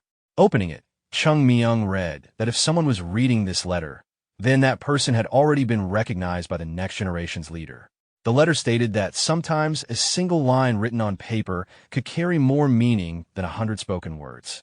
Standing in the center of the storage room, Chung Myung continued reading. The elder wrote that being the head of the sect did not mean controlling it with force, and that whoever inherited the position should already understand this. According to the letter, those who truly carried the sect forward were its students, the children who continued striving to improve. The leader's role was simply to guide them, protect them, and help them reach their potential. The elder wrote that the successor should not worry too much about controlling the sect, because the sect itself was not something that could be forced into shape. It was a spirit, an energy, something no one could truly command. The letter continued. Whether in decline or in prosperity, the sect would continue to exist. The ancestors protected its aspirations, raised successors, and passed their will forward. As the previous leader, he now passed that burden to the next generation. Chung Myung looked at the document for a moment. Then he folded it carefully and quietly dismissed the old man's habit of speaking at length. Standing in the room, he realized he had not found what he originally hoped for. Still, what he had found was enough. The important thing was the ledger. Turning away, Chung Myung knew that with it, he could recover the businesses that originally belonged to the sect. But as he started to leave, something suddenly bothered him. He stopped and looked around again. The structure of this storage felt strange. Remembering the previous leader, Chung Myung recalled how meticulous he had been. Even the oil lamps had always been placed symmetrically so the room would be lit evenly. His eyes moved back to the third cabinet. Unlike the others, it was almost empty. Chung Myung placed a hand on the shelf, then suddenly grabbed it with both hands. Lifting the cabinet away from the wall, he became certain there had to be something hidden. He set it aside. Behind it, there was a hole. Chung Myung looked into the opening. His eyes widened. He had discovered a hidden chamber. Looking inside, he immediately understood there had to be something important hidden there. He jumped down, then he froze. Gold was stacked tightly in front of him. His eyes moved across neatly arranged weapons and valuable swords lined against the wall. Sitting on the floor, Chung Myung realized he had found an entire mountain of wealth along with secret techniques he had never seen before. Picking up jewelry in his hands, he laughed. His voice echoed as he realized he had suddenly become rich. Elsewhere, the leader stood by the window of his residence and quietly exhaled. Morning had arrived. He thought that this day would bring happiness to someone, but for him, it would only bring despair. Closing his eyes, he remembered that only 5 days remained before the deadline given by the owner of Kong Pavilion. Then someone urgently called his name. Opening the door, the leader asked what had happened. The assistant hurriedly explained that it would be easier to understand after seeing it in person. When asked where they were going, the assistant only insisted that it was urgent. The two immediately set off. They crossed through the forest. While moving, the leader suddenly noticed students collapsed on the ground. Jumping over them, he worried about what had happened. The assistant explained that the students had simply been training on their own since morning. Soon they arrived. Chung Myung was sitting there. When called, he looked over. The assistant quickly asked where he had been. Standing nearby, Chung Myung told them to come closer. The leader looked around in confusion and asked what had happened. Exhausted, Chung Myung pointed ahead and explained that something important had been found. The leader still cared more about the student's condition, but eventually looked where Chung Myung indicated. A bright light reflected across his face. In front of him lay bags of gold and countless valuables. Chung Myung casually explained that he had found them by accident. The old man turned in disbelief. Chung Myung simply claimed he may have overdone his training. Instead of questioning further, the leader told him to rest. Sweat slowly formed on the old man's face. But his attention was not on the gold. It was on the books. With trembling hands, he realized they were far more valuable than everything else. Reaching toward them, he recognized records connected to the enterprises of the Great Huashan domain in Hain. Then he suddenly pulled his hand back. He became careful. If he damaged the pages by opening them carelessly, he felt he would never forgive himself. Slowly, he reached again and opened the book. His eyes widened. The next moment, his head tilted back and he collapsed. The assistant rushed toward him. Later, waking up abruptly, the old man shouted about the 7 postulates of the Wild Plum Sword. Back in the residence, he immediately asked about the contents of the box. The assistant confirmed everything. The leader then ordered the head of finance to be called. The finance elder arrived holding the records. Smiling, he explained that every document was original. The leader asked if that was truly confirmed. The answer was yes. Even the ownership rights had been verified. These were official government certificates that could serve as legal proof. The finance elder explained that they could immediately reclaim all of the sect's businesses, including Taiha Tower. Combined with the treasure, everything was more than enough to cover the debt of 100,000 yang. The old man lowered his head. For the first time in a long while, he was hearing only good news. Then he suddenly remembered Chung Myung. No one had expected that a single child, the one who insisted on changing everything, would become the person to pull the sect back up. The old man quietly clenched his fists. Rising from his chair, the leader realized that if the ledger was genuine, there was no time to waste. He immediately decided to summon the necessary people. Raising his hand, the sect leader gave the order that everyone connected to the enterprises recorded in the sect's Huan prefecture should be gathered at once. The records had finally resurfaced. Now it was time to bring in everyone whose names appeared in them. A few days later, the merchants climbed the mountain together. Someone behind complained about being pushed, and the owner turned around and told everyone there was not much farther to go and that they only needed a little more patience. As they continued upward, the advisor thought that once he received his money, he would forget this unpleasant place entirely. He already felt tired of even looking at it. One merchant asked why the leader had suddenly called them to the mountain, while another wondered whether he had truly prepared the money. Someone pointed out that 100,000 yang was not a small amount, and assumed the old man had called them only because he had nowhere else to get that kind of money. Remembering the entrance to the sect, the owner thought there was no point in begging once the final day arrived, and assumed the leader had gathered them beforehand for that reason. Ahead of them, some merchants quietly complained that calling them all here just to ask for more time was shameless. Others responded that regardless of debt, the old man was still the leader of a great sect and deserved some respect. Even so, everyone hoped they would not leave empty-handed. As they climbed higher, the advisor thought about the appearance of someone from the Southern Edge sect and concluded that others already had plans involving the sect's estate. He calculated that his own share would be around 5,000 yang, enough to live comfortably for the rest of his life without returning to trade. Eventually, they reached the entrance. The owner raised his head and realized they all carried similar thoughts. The merchants breathed heavily. The leader understood that they all felt uneasy about the future of the sect because the place that had protected Huam for centuries now stood on the edge of collapse. The advisor also realized that if no concessions were made today, the sect might not survive another 7 days. Still, they had climbed the mountain intending to collect the debt that had continued growing over time. A faint smile appeared. Then someone approached. The assistant bowed and greeted them before informing everyone that the leader was already waiting. The merchants gathered in front of the residence. The leader stood there with his hands behind his back and welcomed them. He acknowledged the difficulty of climbing such a dangerous path. The visitors replied that they all had responsibilities, though the leader surely carried even more. Hai and Jiang offered them tea and suggested they rest after the climb. Everyone remained standing. One of them politely declined and explained that resolving urgent matters was more important than comfort. The old man remained silent for a moment. Then he admitted that he had acted selfishly. The owner narrowed his eyes as Hai and Jiang explained that he had gathered everyone to discuss the sect's position. The old man said he had spent a long time searching for every possible way to repay them. But despite all efforts, he could not repay everything on time. The owner listened quietly. The owner reminded him that enough time had already been given and everyone also depended on that money to live. The deadline could not continue moving. After a pause, Hai and Jiang admitted that he could not repay everything, but he could repay part of it. Holding his hands together, he asked whether anyone present would be willing to wait a little longer. Then he lowered himself and asked them to help the sect. The merchant stayed silent. The advisor's eyes widened. The leader remained bowed. From behind, Chung Myung watched everything. Resting his head on one hand, he realized this was probably the decision the old man had reached. But he still did not fully understand the intention. Was this an attempt to pressure them, or was it mercy?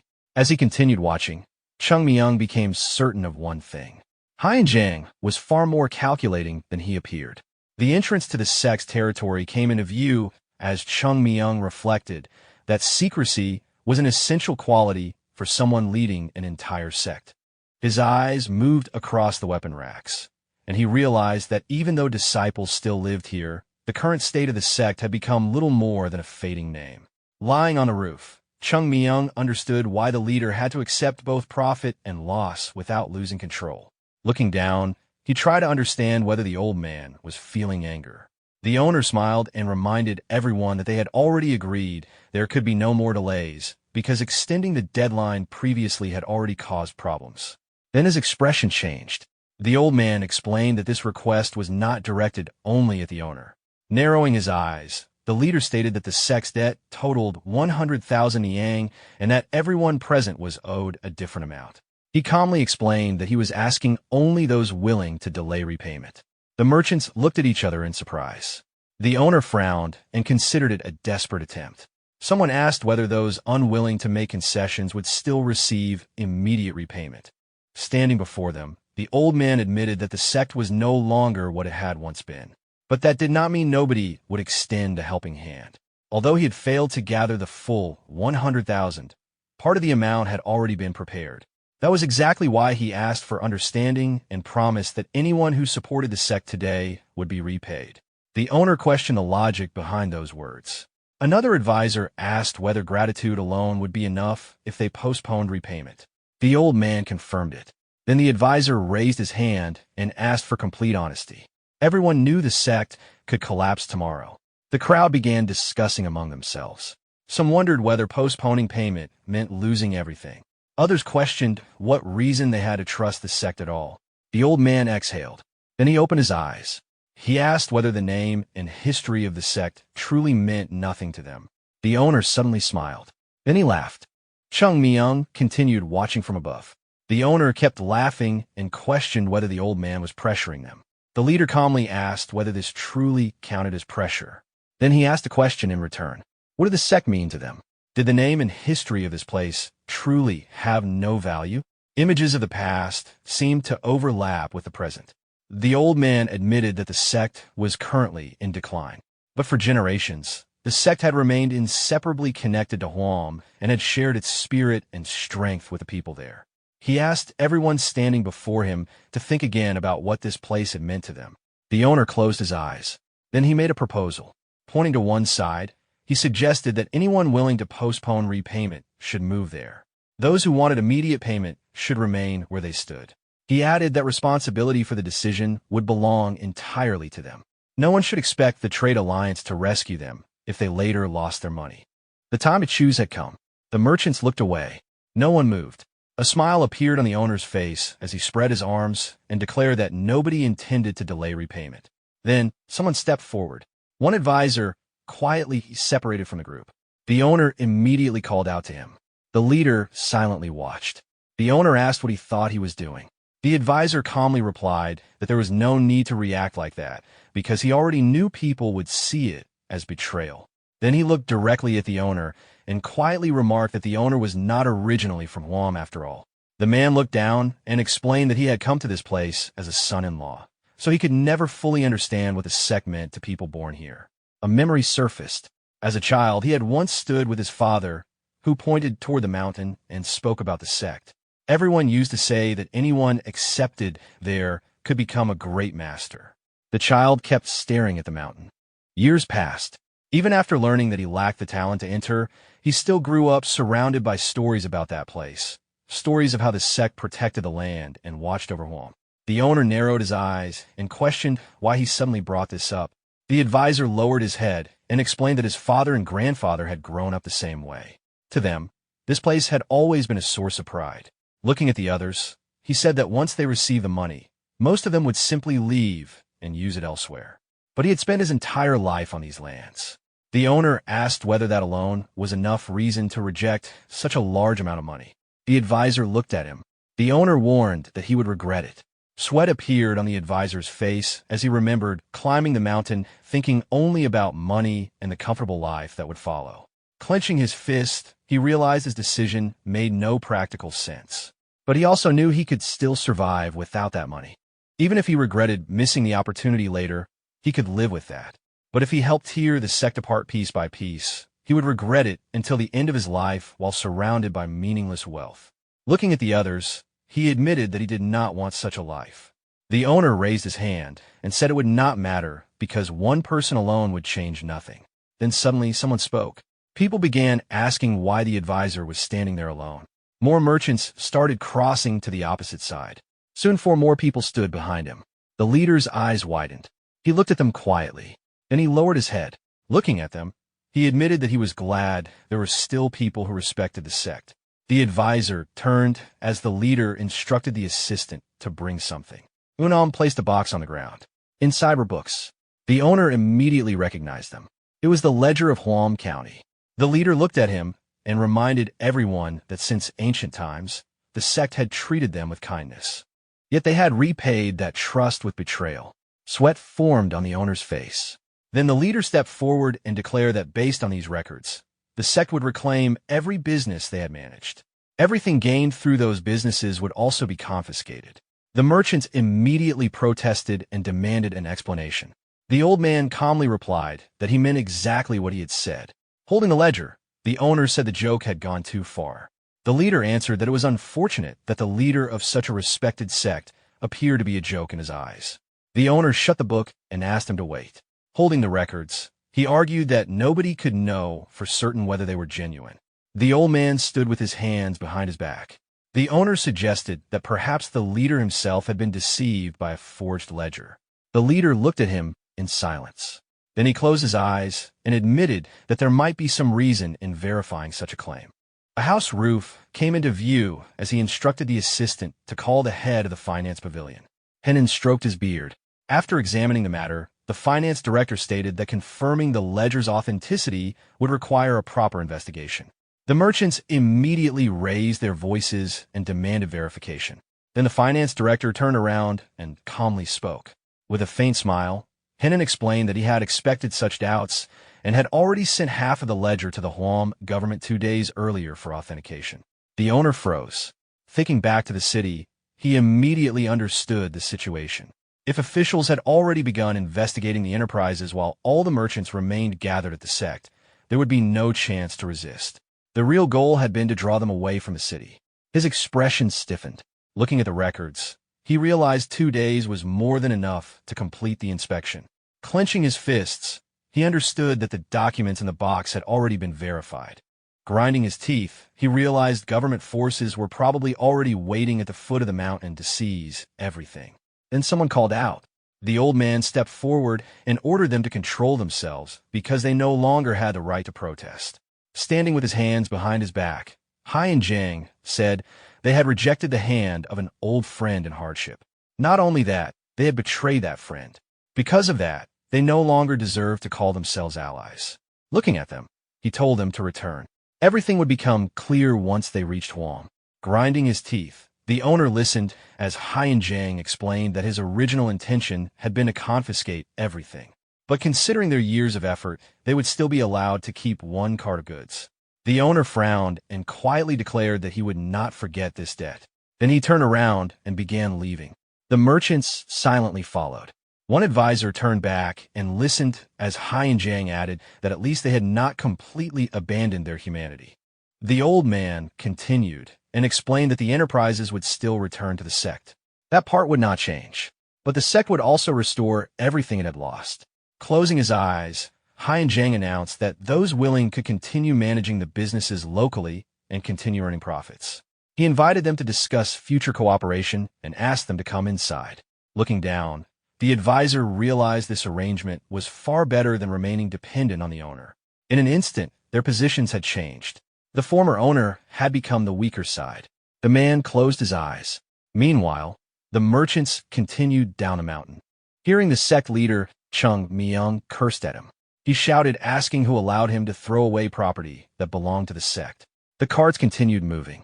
As they traveled, one merchant remembered that when they had descended, government troops had already occupied the businesses and treated them coldly.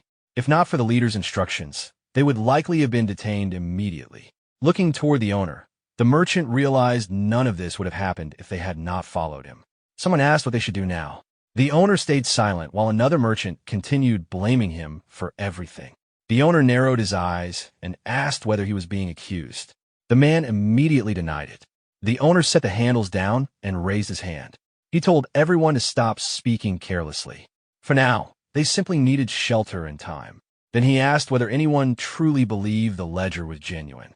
He insisted it was fake and claimed the leader had deceived them with forged records. Another merchant disagreed.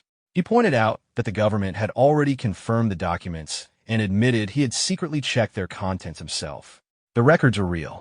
Spreading his arms, the former owner argued that everyone had conspired together with the leader to divide the property. Frowning, he declared that they needed to head to Loyang. Clenching his fist, he insisted that if those people intended to pressure them through authority, then they only needed to find a way to fight back. Suddenly, someone appeared in front of the group and dismissed everything they had just said. It was Chung Myung. The owner looked at him and asked whether he had spoken. Chung Myung casually asked whether there was anyone else standing there. Squinting, the owner wondered why someone was dressed like a robber in broad daylight and assumed he was dealing with some strange old-fashioned person. Waving his hand, the owner warned him to leave if he valued his life and suggested he had come for their property. Chung Myung immediately corrected him. He had not come to rob anyone. He had come to take back what rightfully belonged to him. The owner narrowed his eyes and tried to understand what he meant. Then he asked whether Chung Myung belonged to the sect. Before the conversation continued, someone was suddenly thrown over the carts. The owner had barely finished talking about teaching someone from the sect a lesson. Bodyguards immediately appeared. Several rushed toward Chung Myung with serious expressions. They attacked all at once. Chung Myung looked up. Then he moved. In an instant, he appeared in front of one of them. He struck with the hilt of his sword. Another took a hit to the jaw. A third was struck in the back of the head. Chung Myung moved through them with overwhelming speed. Lowering the blade, he remarked that apparently they still did not understand. He calmly explained that people who ignored his warnings rarely walked away comfortably. The owner narrowed his eyes and realized there were still skilled people left in the sect. As several guards struggled back to their feet, the owner told them to step aside. Facing Chung Myung directly, he admitted that someone with this level of ability should not have hidden inside the mountain. If a disciple like him had stood at the front earlier, the sect would never have fallen this far. Then his expression changed. The owner said Chung Myung had chosen a very unfortunate moment. Energy gathered around him. He declared that killing this disciple would become a message to the leader. Aura spread around his body as he assumed the old man would be devastated by such a loss. Then he attacked. Watching him, Chung Myung realized this man was far from an ordinary merchant. He drew the sheathed sword and calmly decided not to give him an easy exchange. The owner had already closed the distance. An explosion echoed through the forest. The owner landed with both hands pressed to the ground. For a moment, nothing moved. Looking forward, the owner reminded himself that even a tiger used full strength to catch a rabbit. The masked figure moved closer. Chung Myung stopped. Looking at the owner, he thought the man looked ready to fall asleep. Throwing the weapon over his shoulder, Chung Myung decided to erase that expression immediately. He rushed forward. The owner was surprised. A second later, they stood only a step apart. The owner struck with his fist. Energy exploded through the attack. But something unexpected happened. The force rebounded. Watching closely, Chung Myung understood exactly what happened. He had intercepted the attack and redirected the energy back. Resting the weapon on his shoulder again, he advised the owner to stop. His movements had already slowed noticeably. The owner became irritated after hearing that another few exchanges would destroy his fingers. Energy gathered into his leg. He twisted and attacked again. Another impact exploded. When it ended, Chung Myung was already behind him. He touched the weapon once more. Energy surged again. Looking at the owner, Chung Myung repeated that the fingers would fail first. The dark-haired man dropped to one knee. Looking at the swollen veins on his hand, the owner finally realized something. This masked opponent was not especially stronger or faster. Yet he fought as though he could defeat 10 people. The owner attacked again, but nothing worked. Even though Chung Myung appeared relaxed, he always chose the perfect timing, the correct angle, and the exact distance. Grinning slightly, the owner realized there was not a single wasted movement in his opponent's technique. Chung Myung leaned back and avoided the strike. The owner immediately stepped forward again. Watching the masked opponent, he realized he could not even estimate how strong this person really was. Standing a short distance away, Chung Myung quietly admitted that this pace would not work. Scratching his neck, he added that he had wanted to enjoy the fight a little longer, but his strength was already fading. The owner asked how someone with this level of skill had remained unknown for so long. For a few moments, both remained silent. Then the weapons lowered. Resting the sword over his shoulder, Chung Myung casually asked what would really change if his identity became known. Closing his eyes, he listened as the owner implied that people who talk too much often lived in illusions. Chung Myung stepped forward. Instead of answering, he turned the question back. Someone with this level of combat skill was clearly not an ordinary pavilion owner. There were countless ways for a master like this to earn wealth, so why settle for managing a pavilion? The owner raised his hand and tried to end the discussion. Chung Myung continued calmly. He concluded that this was neither a conspiracy nor someone else's orders. Everything seemed to be personal initiative. The owner silently admitted that the conclusion was correct. Chung Myung raised one finger and said there was one final question. How is someone supposed to get information from a person like this? Then he answered it himself, by beating it out of him. The owner was surprised. Holding the weapon loosely, Chung Myung explained that there was no point wasting words on someone who had already decided not to answer. Then he rushed forward. He declared that he would simply continue until he was satisfied. Watching him approach, the owner noticed something strange. The attack appeared, aimed at his right knee. Standing still, he wondered how anyone could react at that speed. Chung Myung swung. Pain exploded, but the strike landed on the shoulder instead. The owner did not understand. He had seen the attack with his own eyes. Chung Myung immediately moved again. The owner raised his hand and became certain the next strike would target his head. The weapon flashed in front of his face. Chung Myung closed the distance instantly. The pressure became even heavier. Then, the owner suddenly found his throat seized. Frowning, he realized something terrifying. He had watched every movement, yet he had never successfully dodged. Several energy-charged strikes swept across his body. Throwing his head back, he realized that if this continued, he would actually die. Chung Myung quietly observed his expression. His eyes slowly turned red. Then, he drew the sword from its sheath. Fear immediately spread across the owner's face. Bending from pain, he realized he did not want to die. Chung Myung stepped forward. The blade moved. Out of instinct, the owner threw up his hand. Blue energy exploded through the forest. Smoke rose above the trees. The owner extended his hand and tried gathering energy again. Then he froze. Chung Myung asked about the palm of the Lord of Tai. Squatting down in front of him, Chung Myung stared directly into his face. Then he asked whether he belonged to the Southern Edge sect. Still crouched, he remarked that it was surprising to see a pavilion owner collecting debts from the sect while using such advanced techniques. He raised his hand again and asked directly, had the Southern Edge sect sent him? Fear crossed the owner's face. At that moment, he realized he should have stayed silent, even if it meant enduring everything. Biting his lip, he understood that he had made a fatal mistake. Remembering the last exchange, Chung Myung realized that if he had not caught the opponent off guard, the man would not have exposed himself by using the palm of the Lord of Tai. If everything had truly been planned from the beginning, then the enemy's foresight was impressive. Watching him silently, Chung Myung asked whether he intended to remain quiet. The man slowly stood. Chung Myung decided that this outcome was not bad either. Loyalty had value. Thinking quietly, he remembered that hostility had existed between the Southern Edge sect and the sect for a long time, which was why their relationship had never improved. Even so, he could not deny that the Southern Edge sect deserved its place among the 10 great sections. Rubbing his neck, Chung Myung thought that a powerful sect should never solve problems in such a low and indirect way. Looking at the opponent, he concluded there was little more to learn from him. Knowing the matter connected back to Shongan was already enough. With a faint grin, Chung Myung cursed whoever stood behind this. Holding his sword, he remarked that although the old martial world had never been perfect, it had not acted this shamelessly. He wondered whether the great sects had started competing over wealth instead of principles. The dark-haired man closed his eyes. Then he asked whether this was truly the best future for the sect. Frowning, he declared that the sect had already lost hope. Without its secret techniques and former masters, it could never return to what it once was. At best, it would only delay collapse. Chung Myung looked surprised. The man continued insisting that a sect without masters could only disappear. Raising his hand, he asked whether Chung Myung truly could not see it.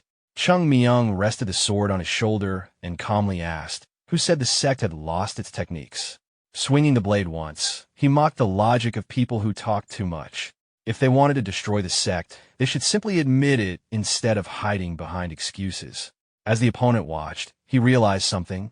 The two sects shared similarities. Even their sword styles felt connected. Two blades crossed through the air. The man fell face first. A memory surfaced in Chung Myung's mind. When two great sects with similar paths stood too close to one another, one would eventually struggle. The treetops swayed. The owner shouted that he was not from the Southern Edge sect and demanded to know what nonsense this was. Then his eyes widened. Chung Myung placed the sword near his face and said that, in return for revealing that technique, he would show him something interesting. The owner slowly raised his head. Fear appeared on his face. Chung Myung remarked that it would be amusing if the people behind him learned about this, but unfortunate if they never did. Looking directly into his eyes, he told him to report everything exactly as he saw it. Chung Myung lowered his eyes toward the blade. The owner's expression twisted. Then, the image of the sword multiplied. The owner raised both hands to defend himself. Lowering his head, He wondered how someone could create such overwhelming pressure from simple sword movements. But despite the countless blades, none touched him. Confused, he could not understand what Chung Myung was trying to do. Then he heard the words, "When plum blossoms bloom in winter, their fragrance becomes strongest." Chung Myung swung again. Winter may have arrived, but the sect's season had not ended. He turned his back and took several steps away. The owner remained frozen in defense. Then he slowly looked up. His hands lowered. His eyes widened. Chung Myung still stood there holding the sword. Around him, petals drifted downward. Chung Myung quietly said that soon, plum blossoms would cover the entire mountain. The owner raised his head. Thousands of falling plum blossoms seemed to fill the sky. His expression froze. Then he realized there had been no attack. It was only an illusion. Slowly, the owner dropped to his knees. Chung Myung returned the sword to its sheath. Then he collapsed. Blood spilled from his mouth. Adjusting the mask on his face, he realized that continuing like this would eventually kill him because his current strength was still far from enough. Closing his eyes, he remembered that in his previous life, something like this would have been insignificant. Now, a single display of swordsmanship drained everything he had. Turning his head, he noticed someone hiding behind a tree. The person cautiously peeked out. Chung Myung raised a hand and called him over. Soon 4 men stood in front of him. Crossing his arms, Chung Myung casually asked who needed to be beaten before he left. All 4 immediately looked away. Watching them, he questioned who planned to leave like that. At once, they all insisted they had no intention of leaving. The dark-haired man closed his eyes. Even those who had already started moving froze in place. Then Chung Myung stopped everyone. One of the men turned slightly and looked uneasy. Looking at the carts, Chung Myung asked whether they seriously expected him to move everything alone. Then he ordered them to report how much each cart's contents were worth. One by one, they listed the values in Niang. Someone nervously asked whether that really mattered. Chung Myung opened his eyes. Then he calmly explained that one of them would go to the nearest bank and return with the money. And if anyone tried tricks with receipts, he would deal with them personally. One man realized he had never met someone like this before. Another raised his hand and asked what would happen if the person sent to the bank simply ran away. Smiling, Chung Myung asked what exactly they thought remained for them besides the confiscated property. He quietly suggested that recovering at least part of it would be wiser than losing everything. Another person raised a hand and asked what would happen if someone reported him to the government. Chung Myung demonstrated his technique. The sudden pressure startled the birds into flight. The man immediately became frightened. Lowering his head, Chung Myung calmly explained that if someone planned to do that, it would be better never to return and instead run to the edge of the continent. All 4 silently concluded that escaping was not worth considering. Then the order was given to move. Later, the smell of banknotes filled the air. A dark-haired man held stacks of bills. Chung Myung immediately ran toward the brick building. In the next moment, he jumped higher than the roof. Elsewhere, near the river, stones lined the water. Chung Myung removed his clothes. Nearby, Gul wrung water from his cloak. Water dripped to the ground. He turned and looked at the others. Everyone looked exhausted after the long training. Still, they smiled. They all realized they had changed. The disciples washed their clothes while Gul quietly thought that they had finally become true disciples of the sect. Then Zhang approached and asked why he looked so happy. Gul turned away and looked at everyone else. He admitted that now they truly felt like disciples. Looking down, he thought it was a strange feeling. Zhang disagreed at first, but eventually smiled and admitted he felt the same. Gul closed his eyes and laughed. He never expected training to become this intense. Soon the disciples rushed back toward the mountain. They would descend again to complete their daily quota before climbing back up. But recently, something had changed. The wind moved through their hair. Gul ran ahead with a faint smile. He quietly decided that Chung Myung was responsible for all of it. The mountains stretched into the distance. No one knew whether Chung Myung would remain an ordinary disciple or overturn the entire existence of the sect. The disciples continued running. Soon they reached the buildings. Workers carried wood and supplies while shouting instructions. Others hauled sacks across the grounds. The disciples entered the area.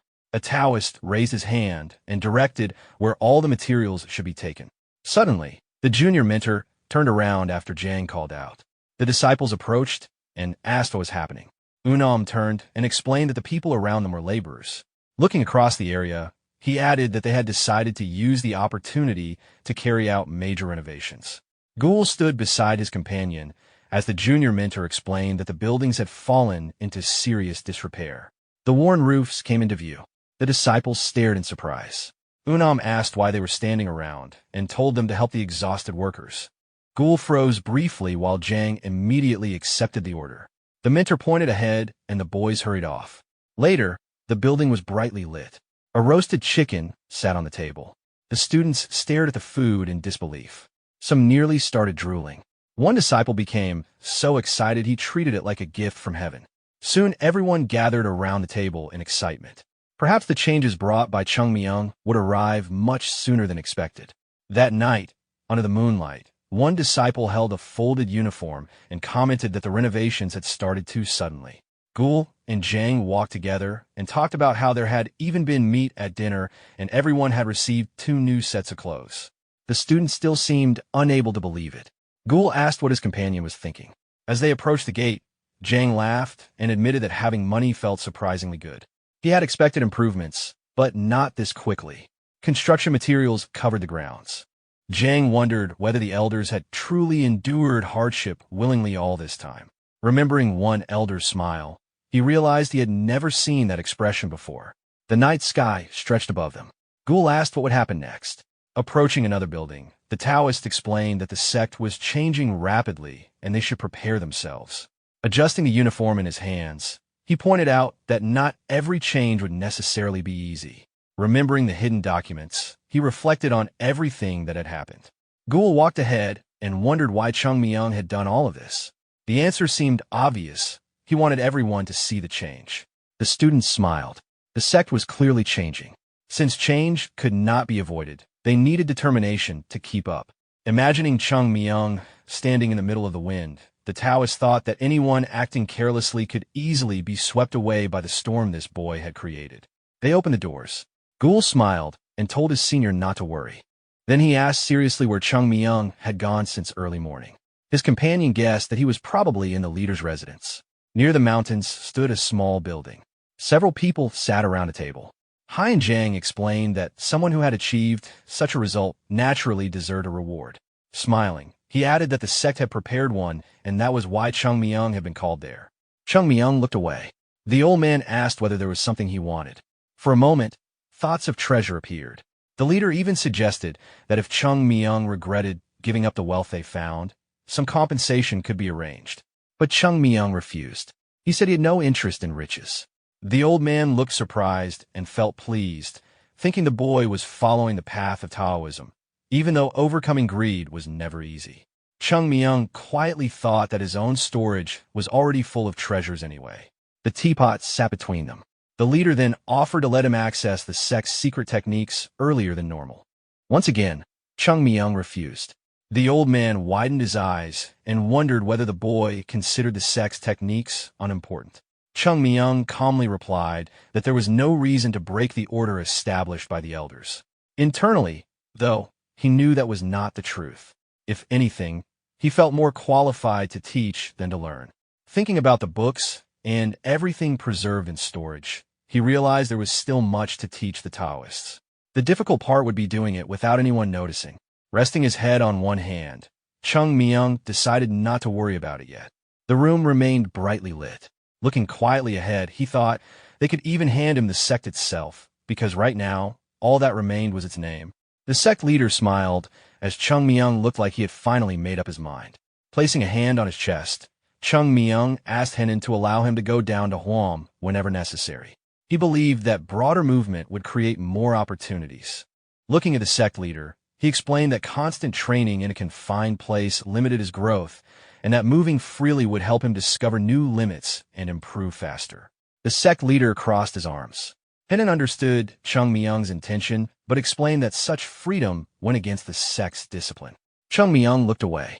The sect leader added that although he had achieved something worthy, granting special treatment could create dissatisfaction among the other disciples. They remained seated. Hai and Jang asked whether there was anything else. Chung Myung thought that if they would not even let him travel freely, there was not much else to request. Then he touched his hair and leaned forward. He explained that his body was currently in terrible condition. Smiling slightly, he mentioned that the physician said his natural qi circulation had been damaged. The sect leader nodded and said he already knew.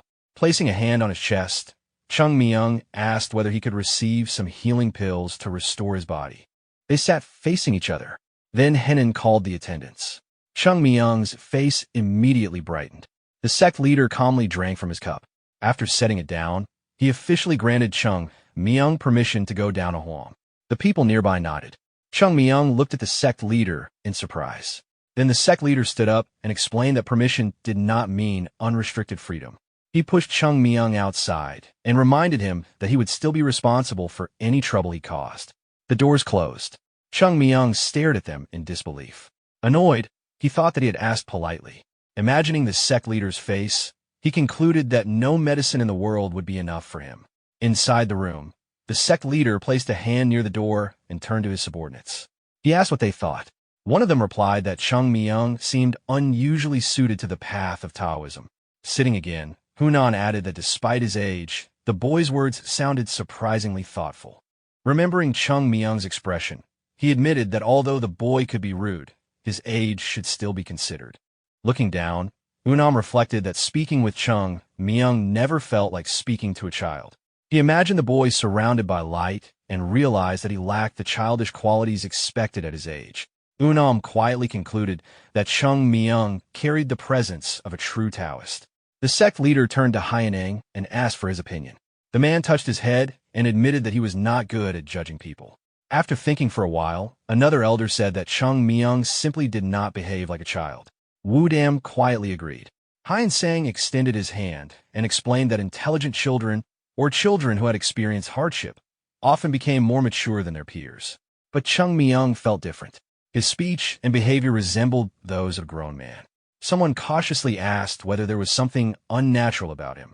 The Taoist denied that interpretation. The sect leader closed his eyes.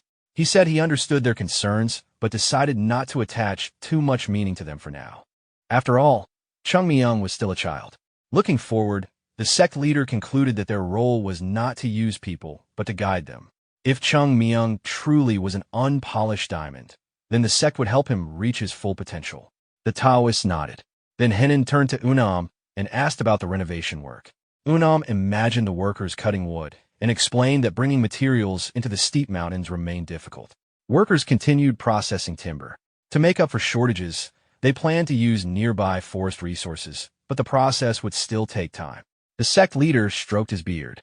Unam became nervous when asked whether he was focusing too much on appearances. He immediately denied it. Looking away, the sect leader explained that the sect itself needed to be reborn. Half-finished tiles covered the roofs. He added that people expressed determination through their clothing and actions, and the same principle applied to the sect. Unam bowed and agreed that the sect leader's thinking was correct.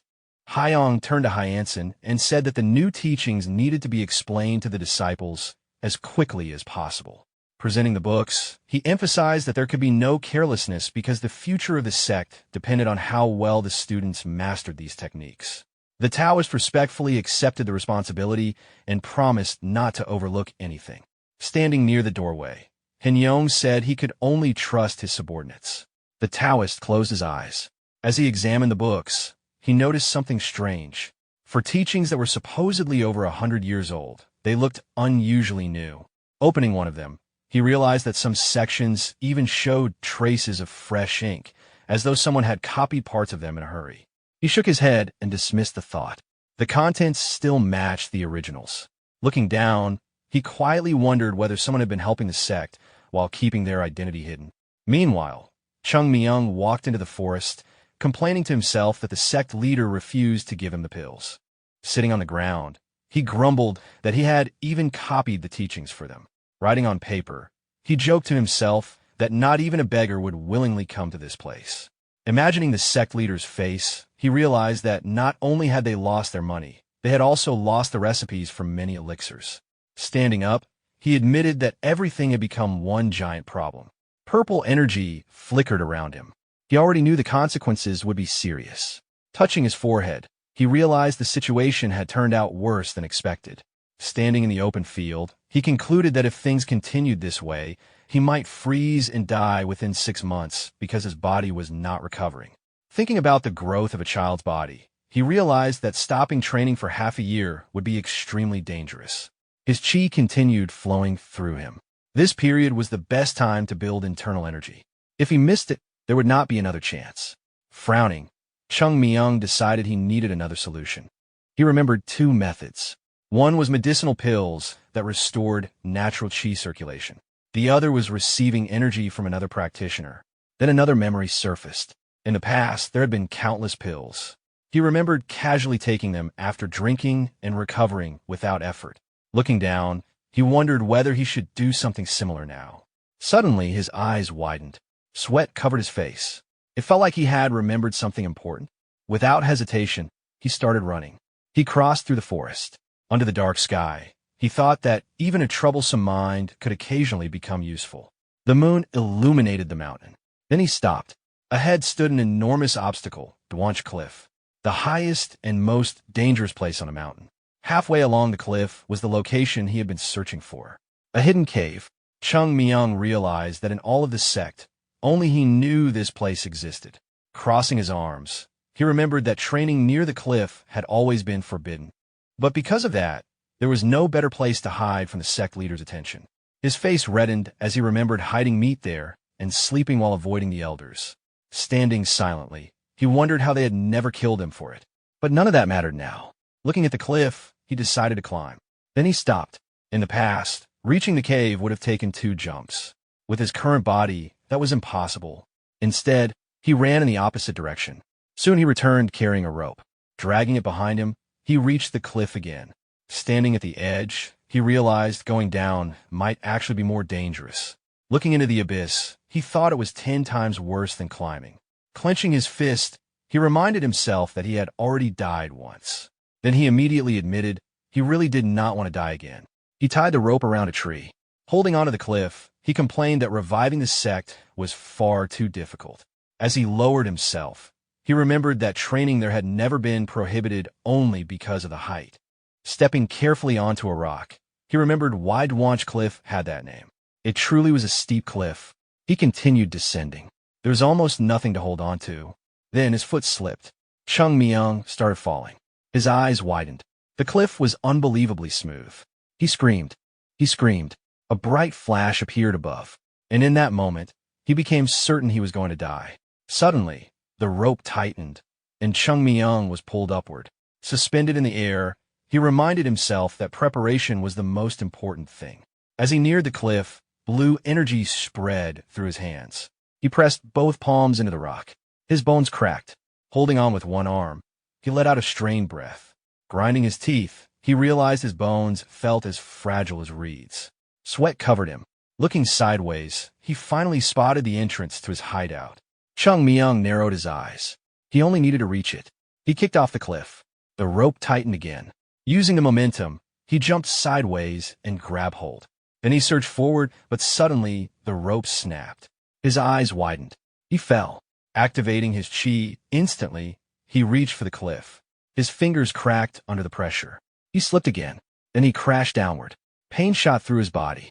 The broken rope continued falling until it suddenly caught. Chung Myung stopped. Now he hung directly beside the cave entrance. Below him stretched a bottomless abyss. Grabbing the edge, he slowly pulled himself up. Breathing heavily, he cursed the madness of the Plum Blossom Sword Saint. Fog drifted around the cliff.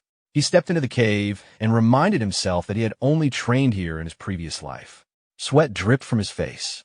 This had once been his hidden shelter. Covered by cloth inside the cave was something important. Although he had nearly died reaching it, he pulled the cloth away. Dust filled the air. Inside stood a simple mattress and table. Even the small glowing light remained. Its soft glow illuminated the cave. Nearby sat a chest. Chung Myung opened it. Inside was another box. His eyes lit up. He remembered hiding something here. Inside, the plum blossom pills. The medicine he had saved for healing. Bright pink light shone from the box. A sharp wind passed through the cave. Chung Myung frowned. Suddenly the air filled with the scent of plum blossoms. Several glowing pills rested inside. Holding them, he smiled widely. For a moment, he imagined the unhappy face of the sect leader and realized that the truly valuable ones had survived after all. He sat on the mattress. First, he needed to recover completely. His fingers trembled as he picked up a pill. Then he swallowed it and closed his eyes. The medicine moved deep into his body. Its shell dissolved. Light spread inside him. He remained seated while the energy began restoring his body. Pressing his lips together, he focused. He could not allow himself to lose concentration. Pink energy flowed around him. Grinding his teeth, Chung Myung realized he could not allow the snow plum pill's effects to escape. He clenched his fist tightly and tried to hold the energy in place. Pink light continued shining. Closing his eyes, he realized this alone would not restore his natural chi. Two streams of energy appeared in his mind. No matter how famous the snow plum pills were, their energy contained too many impurities. He would need to filter them. He concentrated and began separating the energy. The pill glowed brighter. He reminded himself that building the perfect foundation required patience. The choice was difficult, but rushing would only ruin everything. Imagining countless crystals, he decided to preserve only the purest energy. Everything else would be discarded. Eventually, only a tiny fragment remained. The crystal shone intensely. Using all his strength, he guided it. The energy entered his dantian. The sphere inside was covered in cracks. Chung Myung carefully directed the refined energy toward the deepest point, the core of his natural chi. The crystal approached. Then, it entered the crack. A brilliant flash erupted. The chi core shone intensely. Wind burst from the cave. A blue spark appeared. Lightning-like energy spread through the shelter. The floating light dropped to the floor. Chung Myung slowly rose into the air. Bright energy surrounded him. Sweat poured down his face. He gritted his teeth, then suddenly opened his eyes. His body trembled. His hands shook from the strain. He clenched his fists. Blue light filled the cave. Closing his eyes once more, he opened them again. His hair rose. His bones began rebuilding. His eyes widened. He realized his body had become stronger. Chung Myung looked down at his hands. He had not expected the pill's effects to be this powerful. Sweat poured down his skin, but he immediately realized it still was not enough. The remaining impurities inside his body were spreading through every part of him. The symbol of the sect rested on his clothes. His entire body felt as though his veins and cells were being stretched apart. His eyes widened. Something felt wrong. His heart was beating too fast. A sharp pressure formed in his body. Yellow energy flickered above him. Chung Myung realized that the energy erupting from the lower dantian had already broken through and reached the upper dantian. Energy flooded his body. He had completely lost control. Raising his hand, he instinctively tried to stop the flow. He grabbed his uniform and gritted his teeth. Then his expression changed. A memory surfaced. He remembered someone from the past. The bearded elder smiled and explained that a warrior tries to suppress and control, but a Taoist allows things to flow naturally. The river reflected sunlight. The waterfall surged endlessly. The elder once said that not everything in this world could be solved through logic. Under the red sky, he had told Chung Myung to stop resisting and allow everything to move naturally. People were also part of nature. Chung Myung slowly released his grip. He chose to trust the current. Blue light spread across his body. Floating in the air, circles appeared beneath his feet like ripples on water. He looked up. Before him stretched something that resembled enormous tree roots. Moving forward, he thought about the upper dantian. He walked across the water instinctively. Then he understood. Clenching his fists, he realized that the cracked wall ahead represented the entrance. He placed his hand on it. Closing his eyes, he listened. The crack glowed. Behind it pulsed overwhelming energy. Waves crashed endlessly. Sooner or later, they would break through. Touching the surface, he realized the situation was far more dangerous than expected. If he resisted, the wall would collapse. If he opened it forcefully, the waves would consume him. He looked forward, then remembered the elder's words. Trust the flow. Water only overflowed when someone tried to block it. Light gathered in front of his hand, then spread across the entire wall. Water moved beneath his feet. What once sounded like nonsense finally became clear. He looked upward. Water poured from an opening overhead. After 100 years, he finally understood the meaning behind that teaching. Every channel inside his body began shining. The orange sun rose. Chung Myung slowly opened one eye. He was floating inside the cave. Then he dropped to the ground. Looking around in confusion, he wondered why he had been suspended in the air. He stretched out his hand. Remembering the light, he clenched his fist. Every vital point in his body had opened completely. Looking at his palm, he realized something surprising. Even with this young body, he had survived. He could have gone insane. He could have died. Instead, he endured. Thinking of his teacher, he realized he had escaped disaster only because of that lesson. He stood, then concluded it had been worth it. Clenching his fist again, he smiled. His internal energy had grown. Standing in the middle of the cave, he looked ahead. Birds crossed the sky outside. He quietly thought that sometimes a person only understands after dying once. Walking forward, the words that once sounded meaningless now carried a different weight. He remembered his master's smile. The wind moved through his hair. He realized something. He had always thought of himself as only a swordsman, never a Taoist. Stepping out of the cave, he reflected that the essence of the sect had always been the coexistence of the sword and Taoism. Scratching the back of his head, Chung Myung quietly wondered, could someone like him really revive the sect? Chung Myung looked ahead. A yellow sky stretched above him. He decided that at this point, he needed to use every possible method. Opening the box again, he realized the remaining pills were no longer useful to him. Still smiling, he thought they could become valuable to someone else. Standing at the cave entrance, the Taoist decided it was finally time to return. Then he suddenly ran back inside. A moment later, he came out again. Several bottles of alcohol hung from his belt. Licking his lips, Chung Myung wondered what liquor preserved for 100 years would taste like. Standing there quietly, he realized how much the sect had changed. Only this place remained exactly as before. Turning around, he felt as if he had returned to the old days. He imagined his teacher smiling. The memory lingered. Bending his knees, he decided he should visit again. Then he leaped. His body shot into the air.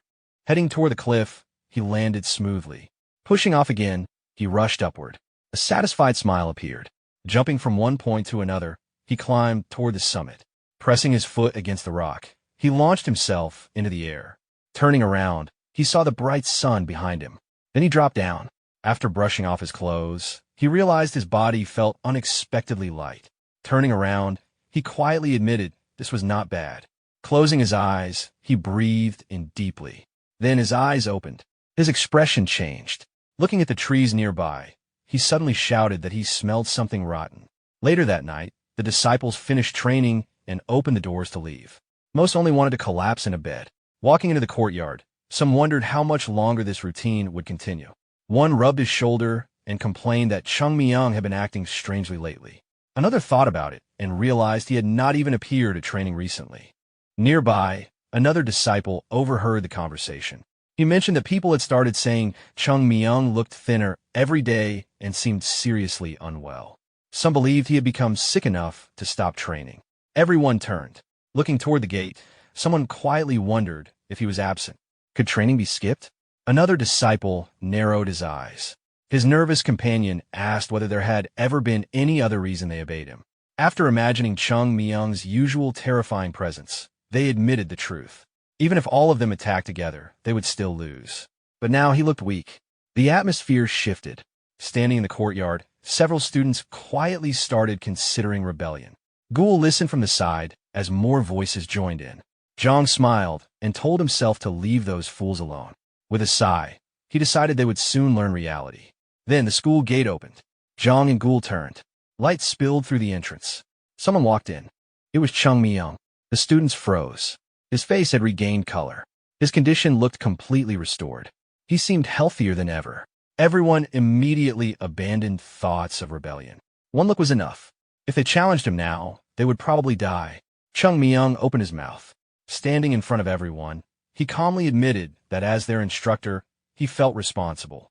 Because of his condition, he had missed their training. Lowering his head slightly, he said he could not ignore that mistake. The students immediately tried reassuring him. They insisted it was fine and that anyone could become sick.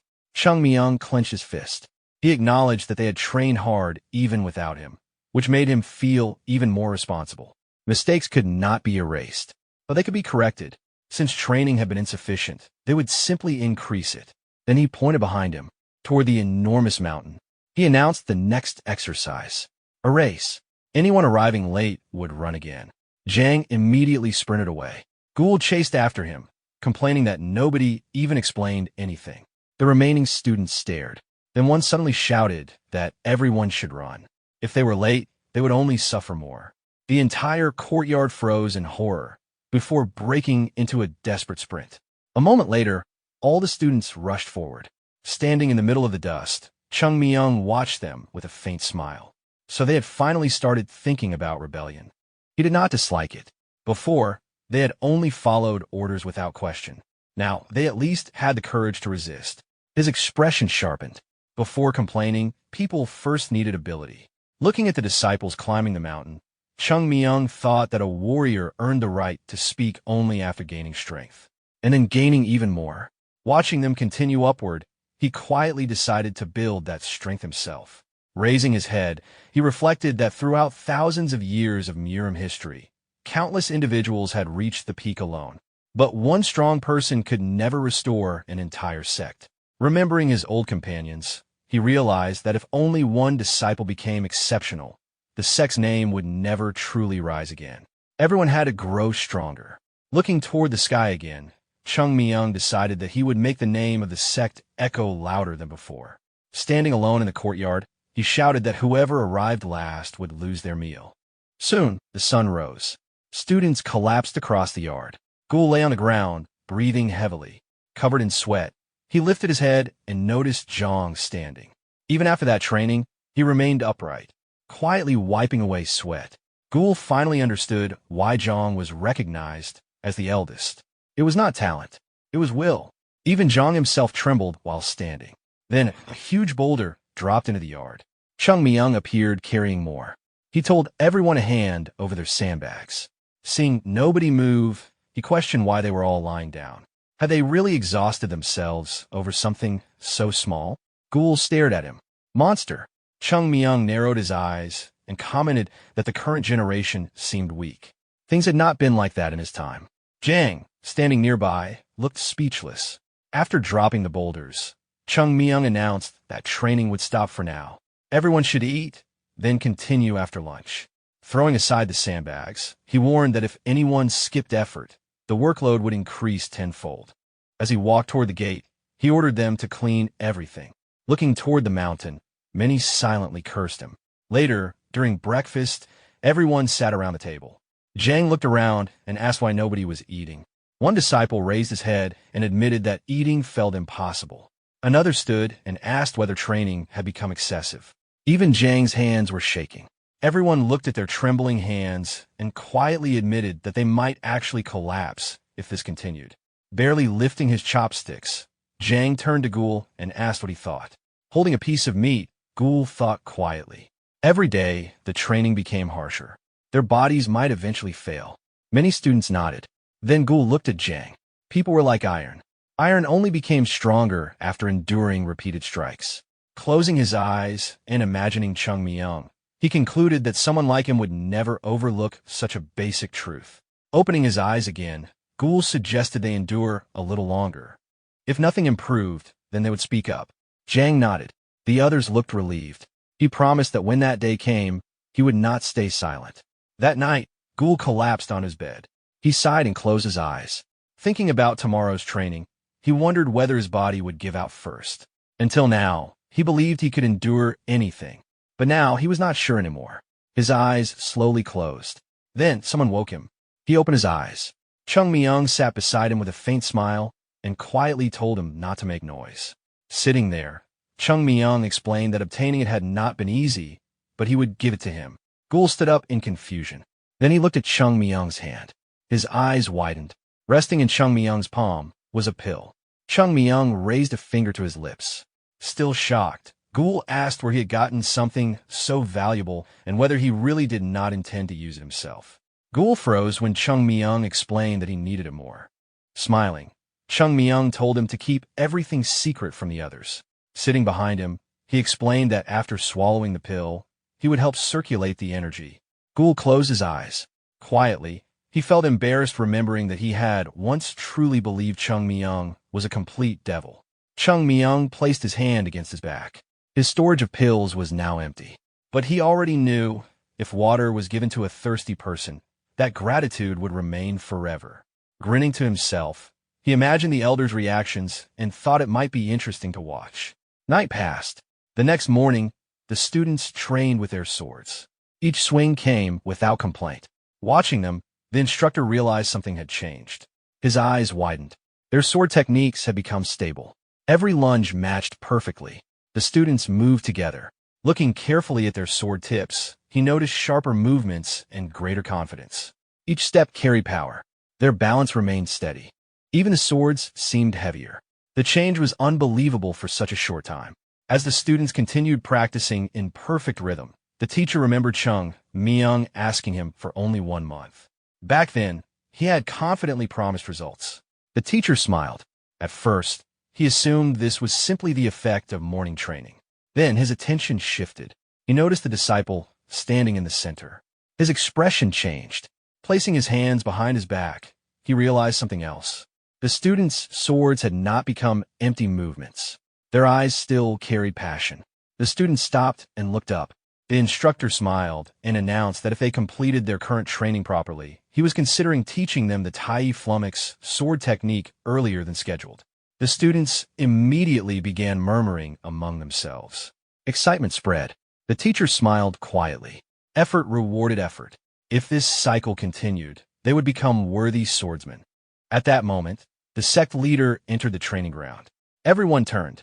Calling Ungam aside, the sect leader explained that a problem had appeared. Handing him a book, he asked him to check the last page of the 6 interactions sword technique. Ungam opened it, then froze. His eyes widened and shouted in shock. Written there was a message. It explained that the descendants were not at fault for changing teachings over time. Techniques should continue evolving and improving. The students continued practicing. But the note explained that the principle of 6 interactions remained the foundation and skeleton of the sect. Changing it completely would mean overturning the soul of the technique itself. Both Ungam and the sect leader understood something. The founder had wanted future generations to remember this unchanging truth. Ungam stood frozen with the book. His mouth opened slightly. 4 generations, 6 interactions had been the foundation. Like mountains supporting a sword.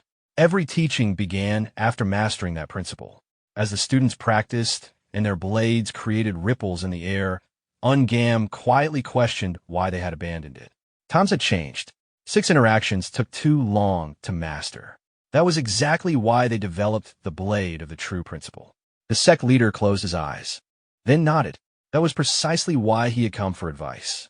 Watching the disciples train, he explained that the sect had abandoned 6 interactions and rebuilt its system around the blade of the true principle. But the words left behind by the ancestors carried enormous weight. Ungam looked back at the page. He frowned.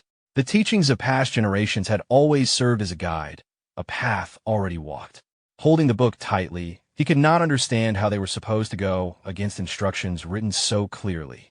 The sect leader smiled and reminded Ungam that he was the one teaching the children, and the opinion of the person standing at the foundation of their education could not be ignored.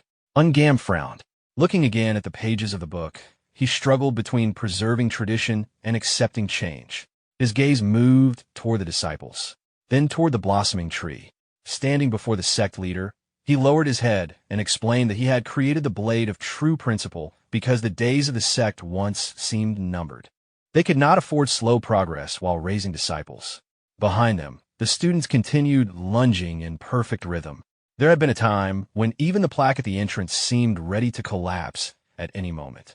Ungam quietly asked the sect leader whether he could truly see the future of the sect now. The sect leader fell silent. Compared to before, things had improved greatly. But after solving the financial crisis with difficulty, countless burdens still remained. Narrowing his eyes, he admitted there was no simple answer. Ungam covered his forehead and finally expressed his opposition. The sect leader asked why.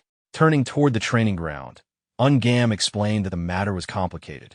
The blade of true principle and 6 interactions shared the same roots, but their paths were completely different. 6 interactions demanded patience and hardship while creating a stable foundation. The blade of true principle produced faster growth. He had already built the student's combat foundation. Starting over with 6 interactions now might lead nowhere. The sect leader listened quietly. Ungam continued. To truly master 6 interactions, One needed steady footing and unwavering resolve. The sect leader instinctively looked at the disciples, then raised an eyebrow. Ungam stopped. The students were standing firmly. Each swing was stable. Every movement was sincere. No one looked careless. The sect leader smiled. Their training had not been wasted. Ungam scratched his neck awkwardly. He knew the result was not entirely his doing. Then his eyes shifted. Right in the middle of training, Chung Myung stood lazily picking his nose. Ungam closed his eyes. Turning back, he requested a little time. There was one child he wanted to ask. Chung Myung stiffened after being called. Walking over slowly, he listened as Ungam asked which path was better, moving slowly toward the highest point, or running quickly for immediate results. Chung Myung looked upward. After thinking briefly, he pointed to the sky. He would choose the path to the very top. The two elders froze. Ungam asked why. Lowering his hand, Chung Myung answered simply because this was the sect. The sect leader's eyes widened slightly. Within the boy's words was complete faith. For a moment, it felt like hearing an echo from the past. Chung Myung continued. The second path suited ordinary schools, but not the sect. If they wanted to restore its former glory and make its name shake the world again, they could not surrender to reality. The elders fell silent. The sect leader realized Chung Myung had understood the hidden meaning behind the question. Leaning forward slightly, he wondered whether the boy meant they should stop accepting decline as inevitable. The elders exchanged glances. Then the sect leader told Chung Myung to return. They watched him walk away. Ungam quietly admitted that he felt ashamed. The sect leader stared after the boy. He never imagined hearing such words from child. That boy was becoming the hope of the school. Ungam tried to dismiss it as youthful idealism. But perhaps only someone young could refuse to bow to reality. Unlike everyone else, Chung Myung had already begun building the foundation beneath his own feet. Yum smiled faintly. He no longer wanted to feel embarrassed in front of that child. Looking again at the disciples, both elders realized something. That brief conversation had become something much larger. A single thought had started rolling forward, and now it would shape their choice. The sect leader closed his eyes. This decision could not be treated lightly. Looking toward the mountain, he said that the road the sect would choose required time. Then placing his hands behind his back, he ordered Ungam to listen carefully. In the name of the leader of the sect, he gave his command. Ungam froze in surprise. The sect leader turned toward him and gave his decision. From now on, the basic teachings of the sect would no longer remain centered on the blade of true principle. They would return to 6 interactions. But this was not only about one technique. Every teaching within the sect would be reconsidered. As master of the Salted Plum Pavilion, Ungam's role had become more important than ever. Ungam lowered his head and accepted the order. Standing beneath the pavilion, both men understood one thing. The sect could no longer remain trapped between hesitation and compromise. Everyone carrying its name had to aim for the highest level. Everyone who passed through these gates. That responsibility belonged to those who wore its crest. The sect was not merely buildings, it was the mountain itself. The sect leader turned his head. Watching Chung Myung walk away, he quietly thought that these children were the future. Perhaps he would never witness the result himself, but they had not given up. Looking toward the sky, he realized the sect finally had a chance to regain its former glory. Meanwhile, walking through the crowd, Chung Myung silently called the sect leader a fool. How could someone ask such an obvious question? Clenching his chest, he suppressed his frustration. He had practically placed answers directly in front of them, and they still wondered how to use them. Closing his eyes, he complained to himself that these elders never handled anything properly. Slapping his own face lightly, he became convinced they would probably create another problem anyway. Running a hand through his hair, he decided there was something else to deal with. They needed to visit Huam again. The factories were probably already in chaos. As he moved through the school grounds, he thought that without him, none of this would have been recovered. After long hardship, peace finally returned to the sect. Its greatest crisis had been resolved. Money returned. Techniques returned. Under the same sky, it looked as though laughter could continue forever. But reality was different. Sweating slightly, Chung Myung looked over the city market. The situation was terrible. Sitting beside Gul, he casually mentioned that he had heard Gul came from a merchant family and asked whether he was some great heir. Gul looked embarrassed and admitted that his family only ran a small business. Chung Myung waved it off. At first, he thought Ghoul was simply an arrogant rich kid. But over time, he realized there was genuine talent underneath. Then he immediately brushed off his own praise. Suddenly, they turned after hearing shouting nearby. Looking toward the noise, Chung Myung asked what the problem was. Remembering the merchants from before, Ghoul explained. Those people had originally controlled many operations. Even if they were swindlers, they had influence. When they disappeared, many workers left with them. Chung Myung's expression twisted. He could not understand how swindlers had influence. Ghoul explained that authority was not the issue. Connections were. Schools, officials, influential families. Many workers were relatives or acquaintances connected through those networks. Chung Myung finally understood. So the issue was manpower. Ghoul lowered his head. That was only one problem. Looking toward the elders of the sect, he explained that the larger problem was simple. They did not know how to run businesses. After observing the market, Chung Myung realized something unpleasant. The sect simply lacked the ability to manage commerce. Nearby, two disciples argued. One had prepared the wrong tea and mixed orders. Chung Myung and Ghoul watched. Management was harder than it looked. Products had to be selected carefully. Raw materials had to be purchased wisely. One bad choice ruined profits. But using poor ingredients drove customers away. Hiring outside merchants brought another problem. They could easily drain the business and leave workers with nothing. Chung Myung widened his eyes. Was it really too late to learn all this? Ghoul turned and told him to imagine forcing 40-year-old Taoists to suddenly become businessmen. Sighing, he added that the problems did not stop there. Even buying goods would become a disaster. What would happen if a simple-minded Taoist who knew nothing about trade entered the market? Chung Myung imagined it immediately. They would lose everything. Ghoul corrected him. Not only would they lose their money, they would probably be stripped clean and left with nothing.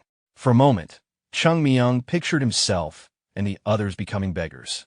And suddenly, the situation no longer seemed funny. Closing his eyes, Chung Myung admitted to himself that this had been a mistake from the beginning. It should have been obvious that things would not work so easily. His eyes drifted toward the elders.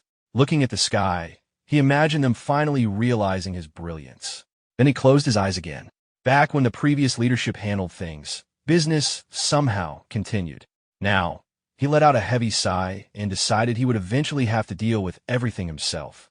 Opening his eyes, he asked what they were supposed to do. Ghoul immediately reacted and asked why he was even asking him. Lowering his head, Ghoul admitted that if he had the ability to solve problems like this, he would have already inherited his family business and lived surrounded by wealth. Even his father had never found an answer. Raising his head, he quietly concluded there was no solution. Looking around the city, Ghoul explained that managing enterprises required capable merchants who understood goods, supply, and trade. The sect simply had nobody like that. Then he remembered someone. If Mr. Huang were still active, they would not have to worry. Chung Myung turned immediately. Ghoul explained. Mr. Huang was a merchant, one of the most influential figures in the region. Under his management flowed not only goods from Shanghai, but also trade from Yunnan and the western regions. After thinking for a moment, Ghoul explained that Mr. Huang had supported the sect for years. Without him, they probably would not have endured. Chung Myung asked why. Was he a disciple? What reason did he have? Ghoul frowned slightly. He explained that Mr. Huang also supported several other places. He mainly offered advice and financial assistance. There had never been serious problems with him. Hearing this, Chung Myung stood up. If that was the case, they could simply ask him for help. But Ghoul immediately objected. Mr. Huang had been bedridden for nearly a year. Rumors even claimed he never regained consciousness. Chung Myung sat back down. Then, someone called for him. Both he and Ghoul stood and greeted the mentor. Unam handed him a letter and told him to deliver it to the sect leader or the finance pavilion immediately. It was urgent. The sender, the Yunhe Trade Guild. Ghoul froze, then quickly whispered that this was the guild connected to Mr. Huang. Chung Myung's eyes widened. Without hesitation, he grabbed the letter. He promised to deliver it immediately. Soon, he was already running through the mountains. Then suddenly he stopped. Turning back, he pulled out the letter. If Mr. Huang's condition had truly worsened, then this was probably written by his son. Chung Myung examined the envelope. His eyes narrowed. Then he stared at the seal. Licking his lips, he quietly wondered who could resist reading a letter that had fallen directly into their hands. He imagined his master getting angry and scolding him for this habit. Turning the envelope over, he noticed the words, "Personally delivered to the head." Concentrating chi into his finger, he convinced himself, if an urgent message had been sent from a veteran man, something serious must have happened. His fingers slipped through the seal. He opened the envelope. Skipping formal greetings, he read. The letter explained that it had been written by the son because his father's condition had suddenly worsened. Chung Myung's expression changed. The symptoms had changed. Mr. Huang's pulse had become unstable. His body had started turning red. He remained unconscious, unable to move, and a black mark had appeared on the bridge of his nose. After reading the letter, Chung Myung recalled the terrifying gaze of the demons. The letter explained that renowned doctors from Zhongyuan had already been invited. Each examined Hang's pulse. None could make a clear diagnosis. With his final hope fading, the son began sending letters everywhere. Anyone who recognized the symptoms or offered treatment would receive a massive reward. That was why the seal of the trade guild appeared on what should have been an ordinary message. Holding the sealed letter, the son still carried hope. After finishing it, Chung Myung cursed quietly. Ordinary doctors would never solve this. The symptoms looked similar to severe poisoning, but the accumulation of energy near the forehead revealed the truth. Only one treatment existed, neutralizing the poison with needles.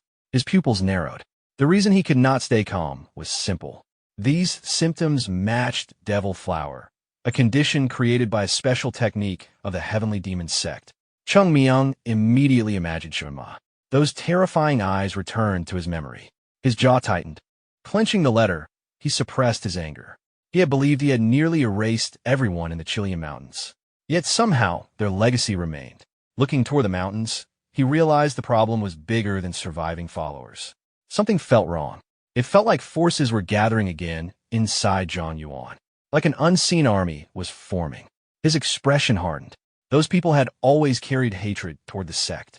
Throwing his arms out in frustration, he wondered why trouble always found its way back to his school. Among countless people, why did it have to involve Mr. Hang? Looking at the letter again, he calmed himself. The contents alone were not enough to confirm Devil Flower. He needed to see personally. Then his eyes practically turned into coins. According to Ghoul, the guild possessed absurd wealth. He began wondering how large this reward actually was. Besides, after a century without open wars between the Heavenly Demon Sect and Zhongyuan, very few people still recognized Devil Flower. Carefully restoring the seal with chi, Chung Myung remembered the battlefield. Most people capable of identifying those symptoms had died at the hands of Chun Ma that day in the Huashan-Sekte Basin. After restoring the envelope perfectly, he muttered that the world remained unpredictable. Maybe someone survived. Maybe someone else would recognize the letter. His forehead tightened. Then he immediately rejected the thought. No useless person was going to steal his opportunity. Turning, he ran. His eyes became coin-shaped again. Morally speaking, he decided this matter should obviously be handled by him. Leaping across the mountains, he declared to himself that he would take everything personally. Soon night arrived. The students climbing the mountain complained and wondered why they could not simply stay at an inn. Zhang breathed heavily. Then he heard someone shouting. Ghoul ran toward him. Zhang narrowed his eyes. This boy became more reckless every day. What emergency justified running around like that? Ghoul finally arrived. Out of breath, he announced that something terrible had happened. Zhang frowned immediately. He already knew this involved Chung Myung. The two rushed back. Ghoul slid the door open. They searched Chung Myung's room. Empty. Zhang frowned and wondered where that bastard had disappeared to. Then Ghoul pointed toward a letter. Zhang picked it up. His body trembled. The brat had left instructions asking them to hide his disappearance for a few days. Zhang gritted his teeth. He was furious. Ghoul nervously asked what they should do. After calming himself, Zhang decided they first needed everyone to stay quiet. But another thought followed immediately. If the truth came out, everything could become much worse. Clenching the paper tightly, Zhang decided that revealing everything now would only make things worse. Looking at his trembling hand, the head disciple concluded that they had to hide Chung Myung's absence at all costs. Then he frowned. If nobody had gone looking for him today, the elders probably would not have paid much attention to the youngest disciple of the third generation. Ghoul frowned and asked what they would do if someone discovered the truth. Zhang turned sharply. That part did not matter. What worried him more was what Chung Myung was doing that required disappearing for several days. The two exchanged uneasy looks. Both immediately realized the same thing. That boy was definitely about to cause trouble again. Meanwhile, deep inside a dense forest, Chung Myung moved like an arrow. He flew over the treetops. Landing briefly on a branch, he launched himself forward again. Jump after jump, he crossed the forest at incredible speed, only occasionally touching the branches, only to gain momentum again.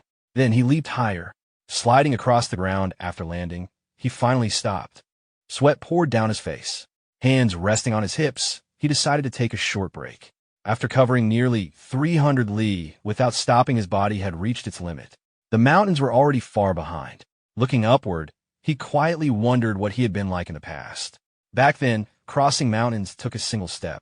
Crossing rivers took two. Bending slightly, he admitted he would gladly trade everything for a cup of cold water. Wiping away sweat, he realized it had been a long time since he had returned here. Then he noticed the city. Bright lights spread through the night. Standing on the cliff's edge, Chung Myung looked over Sien. A smile appeared. Too many memories remained here. He remembered drinking sake, walking through these streets, escaping his elder's eyes, enjoying himself, a little drunk. Then his shoulder collided with someone. The gourd slipped from his hand. He turned immediately. The container struck the ground. The stranger rubbed his shoulder and complained about the smell of sour plum, then mocked the sect. Chung Myung's expression became blank. Sake slowly spilled onto the ground. His hair covered his eyes. Quietly, he demanded the gourd back. The group looked surprised. One laughed. They mocked the sect again, one of the 10 great sects, yet its disciples lacked manners. Another sneered that people from the sect still came to Sien despite looking miserable. One of them declared that the great Zhongin school should teach him a lesson. At that moment, Chung Myung's eyes became visible. He stepped over the fallen gourd, then picked it up.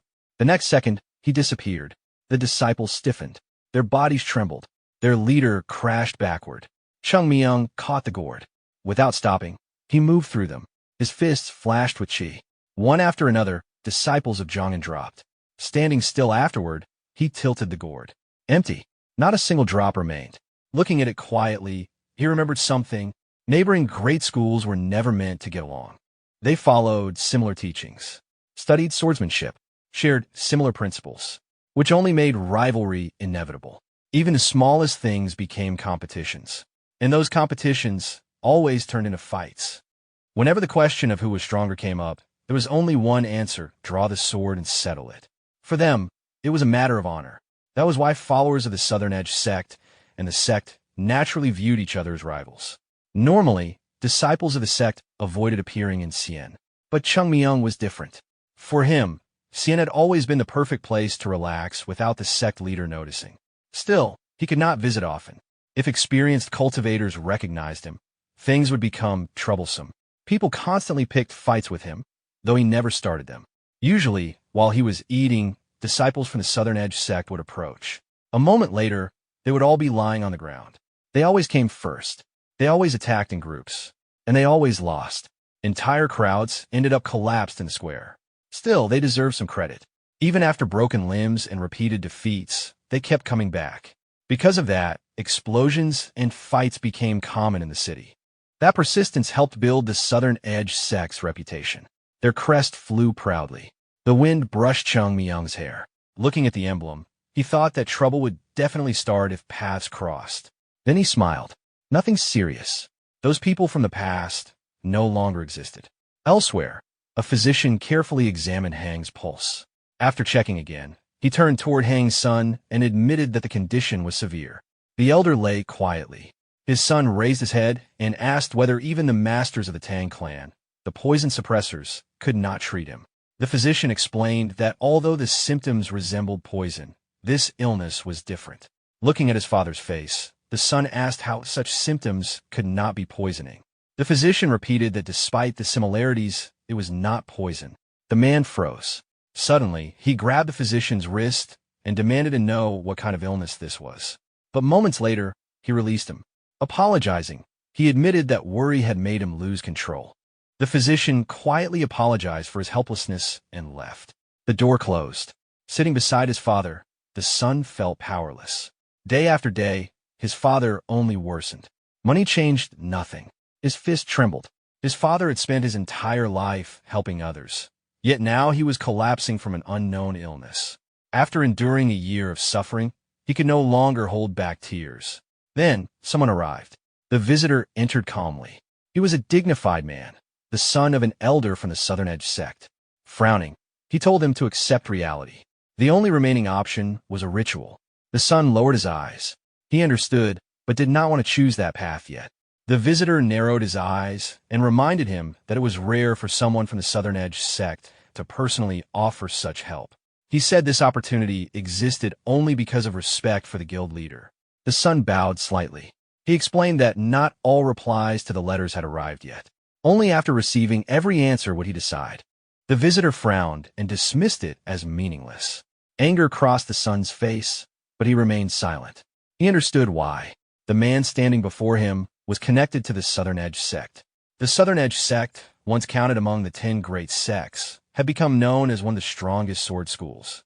Its influence over Xian had existed for generations. Looking at the crest on the man's chest, he knew he could not reject him so easily. So he endured, quietly, but inwardly, he already knew what would happen. Another enormous payment would be demanded for the ritual. Money itself did not matter. He would hand over everything if it could save his father. But if they truly believed the ritual would work, they would not demand payment before even beginning. And he feared that all that money would simply disappear. The elder's eyes sharpened as he told Zhangyi that he was being unreasonable. Looking at the sick man on the bed, he said that even renowned physicians had failed to find a cure. Suddenly, both turned after hearing someone shout. A servant bowed and reported that someone from the sect had arrived. The man froze. He had sent the letter to the sect last. At best, it should only have arrived by now, yet someone had already come. Moksong Qi's expression darkened. He asked whether this was really the same collapsed sect and questioned who they thought they were. Placing a hand on Zhangyi's shoulder, he told him not to waste time and said there was no reason to meet useless people. Zhangyi glanced at the hand. Then he calmly replied that since he had sent the letter himself, he could not throw away visitors without meeting them. Qi withdrew his hand. Walking with the servant, Zhangyi asked where the guests were. The servant answered that they were waiting at the gate.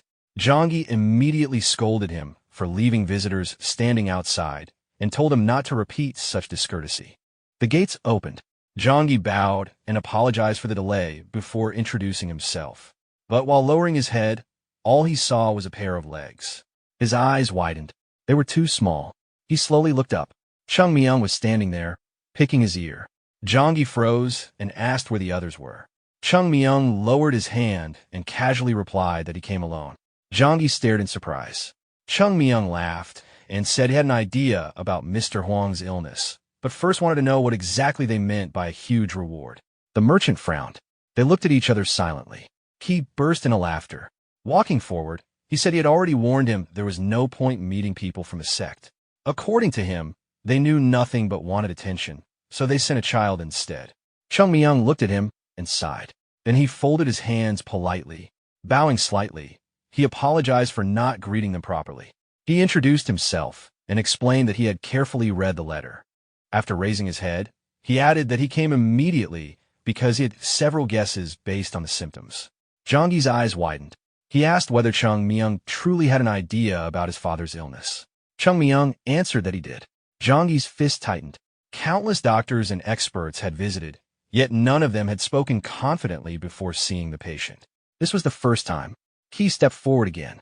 Passing Zhangyi, he told Chung Myung to stop deceiving desperate people.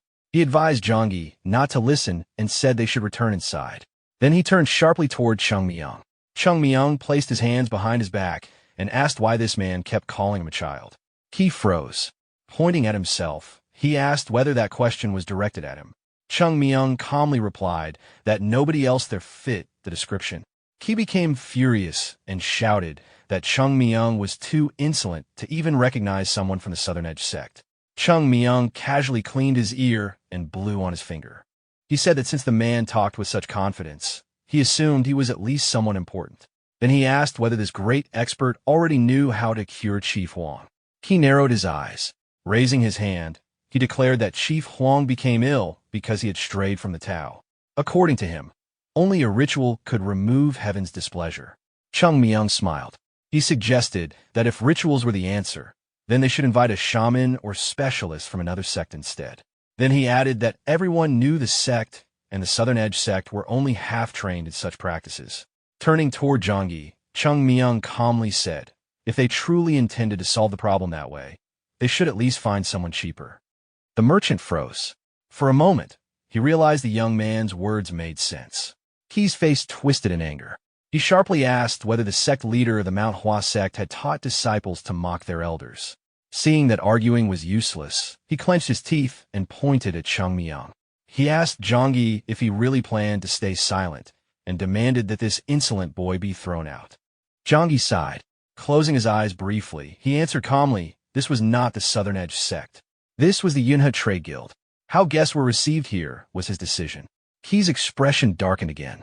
Jonggi turned to Chung Myung and said he would ask a few questions. Since he claimed to have a guess about his father's illness, he should explain. Chung Myung opened his mouth and said that Chief Huang frequently traveled for trade.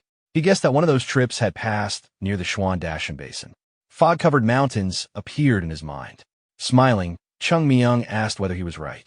Jonggi frowned. He answered that no such trip had happened. Chung Myung raised both hands. Then perhaps, at minimum, Chief Huang had been attacked. Jonggi shook his head. His father had not been attacked even once in the last 5 years. His hopes quickly faded. He laughed loudly. Pointing at Chung Myung, he repeated that this was exactly why meeting someone from the sect was meaningless. Jonggi closed his eyes. Then he politely told Chung Myung that he understood the intention to help, but his father's condition was too serious. Any mistake could make things worse. The gates slowly began closing. Jonggi told Chung Myung to return and thanked the sect leader for his concern. Chung Myung froze, then frowned. Placing a hand against the gate, he calmly said, Chief Huang's body turned red but felt cold. Jonggi stopped. Chung Myung continued. If pressure was applied to the skin, the red faded white, then returned. Before losing consciousness, Chief Huang suffered intense cold, like being trapped inside an ice cave. And the black discoloration was not only on the bridge of his nose, but also the crown and back of his head. Jonggi abruptly pulled the gates open. He stared at Chung Myung and demanded to know how he knew that. Chung Myung smiled. He asked whether he should continue. Jonggi immediately bowed and invited him inside. He objected at once. He argued that the boy was simply repeating symptoms of energy deviation. Jonggi closed his eyes, then asked why, if Qi knew that much, he still could not cure his father. Qi froze. Straightening himself, he warned that if they continued interfering carelessly, the Southern Edge sect would officially step in. Chung Myung only laughed. Qi turned and left. Inside the mansion, Chung Myung removed the blanket. Standing beside the unconscious old man, he examined him. His expression became serious. The condition was worse than expected. Running his fingers across the chest, he concluded that the symptoms matched devil's flower. But the technique itself had been poorly executed. Straightening up, he remarked that if someone at his level had used it, Chief Huang would not have survived a year. Chung Myung raised his hand. Qi flowed into Chief Huang's body. Slowly, the dark energy began disappearing. Jonggi quietly asked whether treatment was impossible. Chung Myung opened his eyes. He casually answered, it was not difficult. He had already taken measures to prevent death. Jonggi froze. Chief Huang's face slowly lost its redness. The accumulated energy around his forehead disappeared. Jonggi trembled. He could hardly believe it. Standing beside the bed, Chung Myung explained that full recovery would still require time and preparation. Jonggi quickly asked what needed to be prepared. Chung Myung looked at the ceiling, then said he would not mind having breakfast first. Not long after, every bowl on the table was empty. Chung Myung kept stuffing food into his mouth. Sitting opposite him, Jonggi asked what preparations he meant. After swallowing the meat, Chung Myung smiled and said treatment consumed a lot of energy, so eating properly came first. Besides, their chef was excellent. Jonggi narrowed his eyes. After everything he had witnessed, it was difficult not to believe him. Taking another bite, Chung Myung added that curing his father was not the main issue. First, they needed to find out why he became ill. Crossing one leg over the other, he said he needed to ask a few questions. After finishing another mouthful, he asked who had stayed closest to Chief Huang. Someone who observed him daily. Someone who accompanied him from his room to expeditions. Someone nobody would ever suspect. Except himself, of course. Zhangyi frowned and asked why. Chung Myung simply replied, because treatment required it. Zhangyi crossed his arms and thought. After a moment, he admitted there were too many assistants. At least 5 people matched that description. Chung Myung bit into another piece of meat and said that made things troublesome. Soon, only clean bones remained. Zhangyi asked what exactly he was searching for. Chung Myung thought briefly before saying, he should already understand. Zhangyi froze. Chung Myung calmly explained that based on the details, the person responsible was probably not an outsider. Pointing with his chopsticks, he said it looked like an inside job. Zhangyi stood up immediately and demanded he watch his words. Everyone in the guild had lived together like family. They respected Chief Huang deeply. Chung Myung put down his chopsticks. If that was true, then things became easier. It would be even better if nobody needed to be suspected. Picking his teeth, he told him not to worry. The investigation would reveal everything. Judging by Chief Huang's condition, the person using the demonic technique had done it repeatedly and carelessly. Dark energy had built up over time. Running his hand over the old man earlier had already confirmed it. Now he had a plan. Zhangyi asked how he intended to investigate. Chung Myung smiled. The investigation had already started. The moment they began talking in this room, it started. Now they only needed to watch. Zhangyi stared at him. Chung Myung smiled wider and said, the fun would begin soon. Then he asked for one thing. Zhangyi placed a hand on his chest and said he would prepare anything. Chung Myung grabbed the bottle by the neck. Grinning, he asked for alcohol. Elsewhere, he sat at a table with a clenched fist. His chopstick snapped. His hand trembled. Not only had a disciple from Mount Hua Sect entered Xian with full courtesy, his name was also the same as that impossible bastard. His eyes narrowed. He remembered the Plum Blossom Sword Saint. Songbeak asked who he meant. He slammed the table. He shouted that such a title did not suit a brat like that. Songbeak sighed. He already knew. Mentioning Mount Hua Sect always ruined Ki's mood. 100 years had passed since the Plum Blossom Sword was buried, yet people still remembered it. Song imagined that legendary swordsman and wondered how great he truly was. Ki frowned. He could not ignore this situation. That boy had already stirred the entire estate by claiming he could cure Chief Huang. He remembered Chung Myung's smug expression. Song asked whether it was actually possible. Ki answered that people were already talking about improvement. Song's eyes widened. He understood immediately. Chief Huang's support was invaluable. If Chung Myung truly cured him, Chief Huang would never turn away from Mount Hua Sect again. Instead, he would return to support the sect that saved his life. He lowered his eyes. Chief Huang would probably devote enormous effort to rebuilding the sect. Thinking this, he decided to stop it. Song opened his mouth and asked if the boy was causing so much trouble. Could they not simply throw him out? Smiling, the disciple said that if the elder personally intervened, it would damage the Southern Edge sect. But second-generation disciples could step in instead. If a second-generation disciple of the Southern Edge sect crossed swords with a third-generation disciple of Mount Hua Sect, nobody would question it. The elder lowered his head and asked whether people would accuse them of bullying children. The disciple calmly answered that everyone knew the Southern Edge sect and Mount Hua Sect had exchanged combat experience for generations. If they happened to clash during a demonstration and someone went a little too far, that would not seem strange. Songbeak chuckled and added that the Zhonghua assembly was approaching anyway. That alone would serve as an excuse. He tapped the table. After thinking, he said he understood, but he could not approve it. Songbeak's smile faded. He explained that Chung Myung was still a third-generation disciple. If anything happened to him, the Southern Edge sect's reputation would suffer. The disciple laughed softly, grabbing his sword. He said he understood and would not insist. Then he stood and bowed. He quietly added, if a disciple made a mistake, he would accept punishment. He smiled and said he would personally punish whoever touched that child. Song smiled. That answer was enough. Soon they left. After the door closed, Ki drank tea in silence. He understood why younger disciples looked down on Mount Hua Sect. By the time they were born, the sect had already begun declining. Setting his cup down, he quietly said, in his youth, Mount Hua Sect was never a school the Southern Edge sect could suppress. If the Heavenly Demon sect had not destroyed its foundation, the Southern Edge sect still would not have surpassed it. Only war and bloodshed had changed that. The disciple beside him frowned and said those days were gone. No matter how one looked at it, The Plum Blossom Sword Saint had once left Hua Sect and reached the Southern Edge Sect. In a sense, they all returned to their roots. The cup cracked. He frowned deeply. He decided to speak with the sect leader after everything ended. Meanwhile, the disciples walked outside. Wigo asked what they planned to do with the boy. Song walked ahead and answered simply they would beat him. Looking ahead, he admitted he disliked targeting a child, but it would be worse if elders became involved. Passing the pond, Wigo asked whether Manhwa Sect truly sent him alone.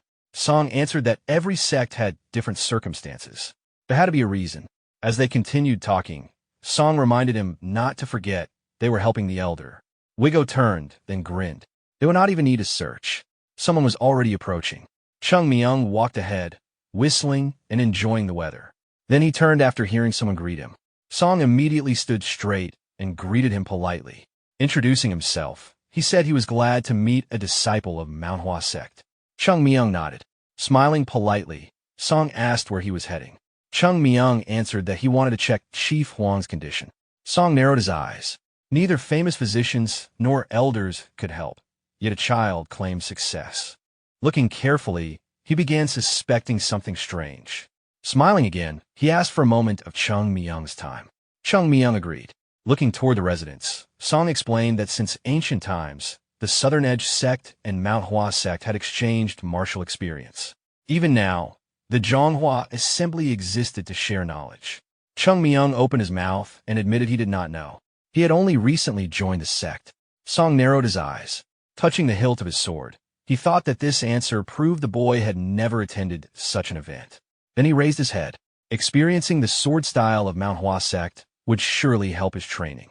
Chung Myung's eyes widened. He immediately understood. The wind blew. Song smiled and asked, would Chung Myung honor him by showing the technique of the Great Manhwa Sect? His smile remained calm. But inwardly, he was already thinking about how to make the boy accept. Chung Myung frowned and asked if they were really asking him to fight. Song Beek looked surprised and clarified that it was not a fight, only an exchange of knowledge. Chung Myung looked at him and calmly replied that this was clearly a challenge. Still, there was no reason to be nervous. He never refused one. Song Beek froze. Chung Myung lowered his head and quietly warned him not to regret the challenge later. Leaves drifted through the air. The disciples of two sects stood facing each other. Holding his sword, Song Beek asked for his opponent's rank. Chung Myung placed his hands behind his back and answered that he had none. Song Beek pressed his lips together and said he wanted to offer advice to someone so young. He continued that the world was not judged only by right and wrong. Narrowing his eyes, he told Chung Myung to return to Manhwa Sect before creating more trouble. Chung Myung looked puzzled and asked whether they were fighting or not. Then he added that disciples of the Southern Edge Sect seemed more interested in talking than fighting, despite being the ones who issued the challenge. Wigo's expression darkened. Song raised a hand to stop him. Gripping his sword tightly, he realized the boy had no intention of backing down. Drawing his sword, he greeted his opponent. Then he called for the Manhwa Sect disciple to draw his blade. Chung Myung paused and asked for a moment. Song frowned and asked what now. Chung Myung pointed at Wigo. Then, smiling, asked to borrow his sword. Everyone froze. A swordsman's blade was never casually lent. Someone shouted, how could a disciple not even carry his own sword? Chung Myung sighed and said he never expected a fight today. If they refused, he would find something else to swing. Wigo objected, but Song ordered him to hand it over. He quietly asked whether they wanted rumors to spread that the Southern Edge Sect attacked an unarmed disciple. A sword flew. Chung Myung caught it. Thanking Wigo, he rested it on his shoulder. Then he turned back and said they could begin. Song asked whether he would draw it. Chung Myung answered that he had no intention of killing anyone. Song exhaled. Talking to this boy had already ruined his patience.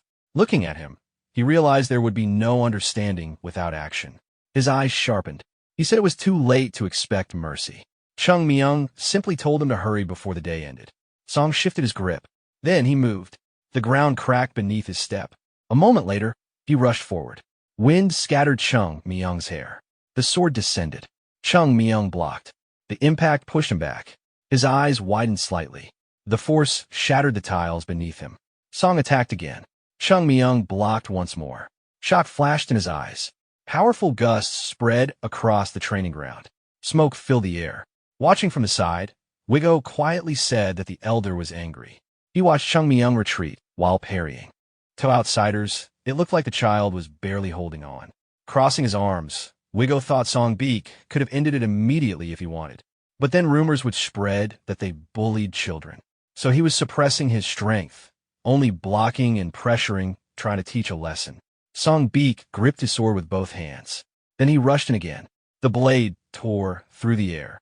Chung Myung clenched his jaw. A moment later, a powerful gust of wind erupted. Chung Myung slid backward, his borrowed sword smoking from the impact of the block strike. Song Beek breathed heavily. Looking at the youth before him, he realized his attack had been blocked once again. Chung Myung frowned as he watched his opponent. Recalling his first charge, Song Beek realized the boy had simply placed his sword where the attack would land and waited. Sweat rolled down his face. Unless someone could read his thoughts, predicting his sword's path should have been impossible. Charging again, Song Beek convinced himself that the boy was still young and physically weak. The air split apart. Chung Myung calmly raised his sword. Song Beek stepped hard enough to crack the tiles beneath him before bringing his blade down. Chung Myung shifted one step to the side, twisted his body, dodged the strike, and effortlessly redirected the attack. Song Beek stared in disbelief. Every one of his attacks had been neutralized. He jumped back and widened the distance between them. His eyes filled with shock. The sword art of the Southern Edge sect, praised as the finest, was being countered with ease. Gritting his teeth, he gathered chi into his hand. Chung Myung's eyes narrowed. Wind swirled around Song Beek as he gripped the sword with both hands and poured even more chi into it. His eyes flashed with anger while violent currents rushed around him. He lowered his blade, continuing to channel power into it. An instant later, he appeared before Chung Myung. Wigo's face turned pale as he shouted for him to stop. Song Beek's eyes widened. Realizing what he had done, he immediately dispersed the chi and changed the attack into an ordinary strike. For a brief moment, everything fell silent. Song Beek breathed heavily. A little more, and he would have truly killed the boy. Suddenly, Chung Myung's body bent backward. The impact hurled him through the air. He slammed into the wall with a thunderous crash. Blood burst from his mouth. Song Beek froze. Wigo stood horrified, his pupils shrinking. Chung Myung collapsed to the ground as small streams of wind scattered around him. Blood continued pouring from his mouth. Song Beek broke into a panic. Lowering his sword, he stared as the dust settled. Then someone called his name. Wigo rushed over and asked what had happened to the child. Still stunned, Song Beek tried to explain himself. Sweat streamed down his face. He knelt beside Chung Myung and lifted him up. Blood stained the boy's chin. Song Beek clearly remembered dispersing his inner strength before the final strike. Blue chi flashed through his memory as his sword collided with Chung Myung's. Even his strongest attacks had never managed to injure someone like this. How could a strike without inner strength send him flying? Blood continued flowing from Chung Myung's mouth. Song Beek stared at it in horror before shouting in disbelief. Wigo anxiously asked what they should do. Song Beek realized this disaster had happened because of his own mistake. At that moment, footsteps approached. Both disciples looked up in alarm as someone entered the training ground. The newcomer looked across the spacious courtyard and angrily demanded to know what had happened. The doctor narrowed his eyes and declared that Chung Myung was in critical condition. After checking his eyes, he ordered his assistant to move the boy immediately. They carried Chung Myung away from the training ground. Song Beek frowned, desperately wondering what excuse he could possibly give. A blood-stained scabbard lay on the ground, covered in scratches. He realized that no explanation could fix the situation. The sect leader lowered his head before asking how anyone could dare attempt to assassinate his disciple. Walking to the pool of blood, he said he had believed the disciples of the Southern Edge sect possessed honor. Looking at the blood-stained ground, he condemned them for committing such an act in front of everyone. His expression hardened. Looking at Song Beek, the sect leader declared that he would never forget what had happened. He then ordered the Southern Edge sect disciples to leave the guild immediately. Just then, someone asked what all the commotion was about. A bead of sweat rolled down Song Beek's face. He approached and asked what had happened. He immediately noticed the pool of blood, the shattered wooden fence, and disciples from different sects standing nearby. Frowning, he silently cursed his disciple for creating such a disaster. Raising a hand, Qi suggested that perhaps it had all been an accident. The sect leader looked at him in disbelief and asked whether an attempted assassination could truly be called an accident. He sternly explained that the child treating the guild leader had nearly died at the hands of disciples from an influential sect. Qi replied that an accident meant there had been no malicious intent. Song Beek quickly insisted he had never crossed the line. The sect leader angrily asked whether the problem was simply that Song Beek had used excessive force. Turning to Zhangyi, he questioned why a Southern Edge sect disciple had raised his sword against a child from Mount Hua Sect in the first place. Standing before the bloodstains, he reminded everyone that sparring was meant to be an exchange between opponents of similar strength. Then he asked whether they truly considered fighting a child barely half their age to be sparring. Song Beek placed a hand on his chest as Qi tried to defend him. The sect leader demanded whether this was the famed honor of the Southern Edge sect. Finally, he ordered Qi to gather his disciples and leave the guild that very day. Qi pursed his lips as the sect leader stated that he was speaking on behalf of the heir of the Yunhe Trade Guild and its acting leader. Unable to argue further, Qi accepted the decision. Before leaving, he wished Chief Huang a full recovery. The sect leader stepped forward.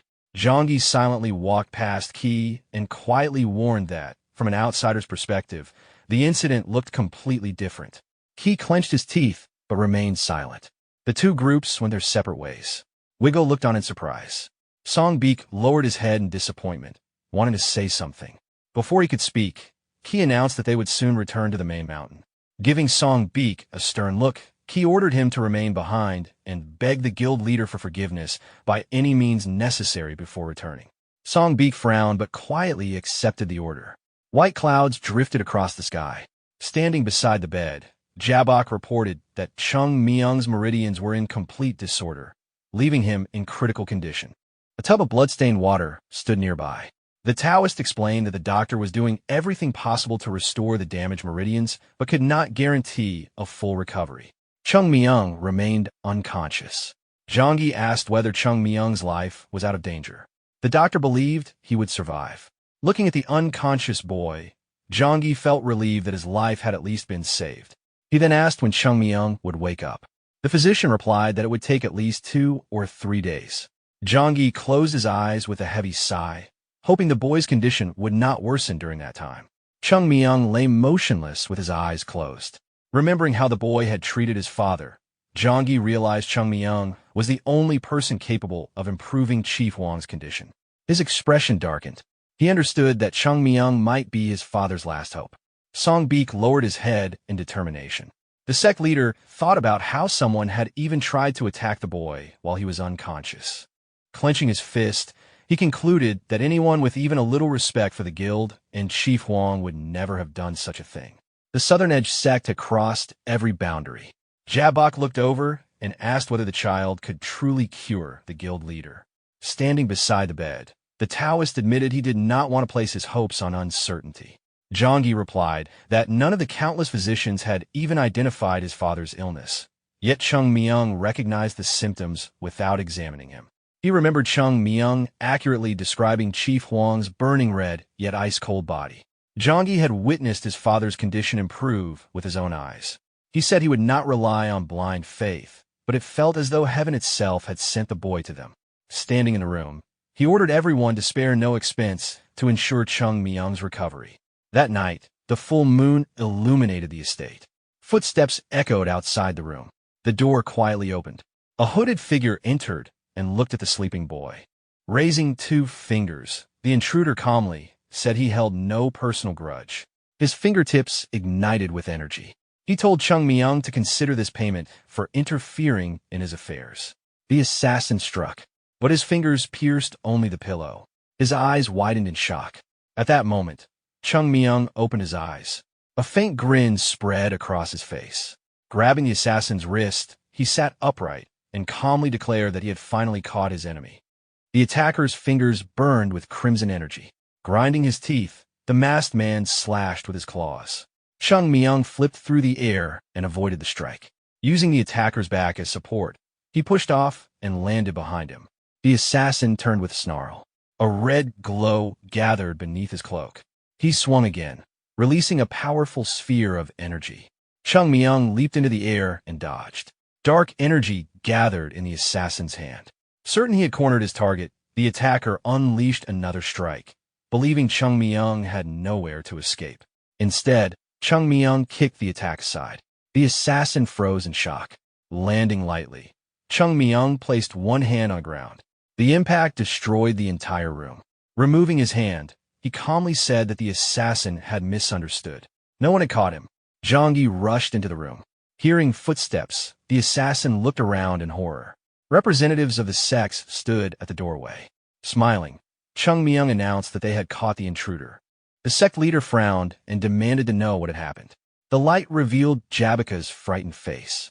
Chung Myung picked up a strip of cloth, tied back his long hair, and walked toward the doorway. Turning around, he explained that he knew the assassin would eventually come on his own. The sect leader said he had never doubted him. Jabak clenched his fist, calling it shocking that the culprit was someone they had trusted the most. He then asked how Chung Myung had figured out. Chung Myung smiled and admitted he had never known the assassin's identity. He had simply expected that someone would try to kill the only person capable of treating Chief Huang. Jabak stared at him in surprise. He asked what would have happened if they had not arrived. Chung Myung placed his hands behind his back and answered that he had no other choice. Pointing to where he had been lying, he explained that the assassin would never have missed the chance to kill him and shift the blame onto the Southern Edge sect. The assassin frowned, assuming Chung Myung had planned everything together with the Southern Edge sect. Chung Myung immediately denied it. He explained that those disciples had simply challenged him at the perfect moment. Jabak then asked about his internal injuries, reminding everyone that the doctor had declared his meridians completely ruined. Closing his eyes, Chung Myung replied that fooling one ordinary doctor was not difficult. Smiling, he added that his enemy's curiosity had been more important than waiting. Confidently, he declared that the person who tried to kill Chief Huang had walked straight into his trap. The assassin laughed loudly while standing beside the crater left by the explosion. Everyone watched in surprise. He argued that attempting to kill a child proved nothing about the attack on Chief Huang.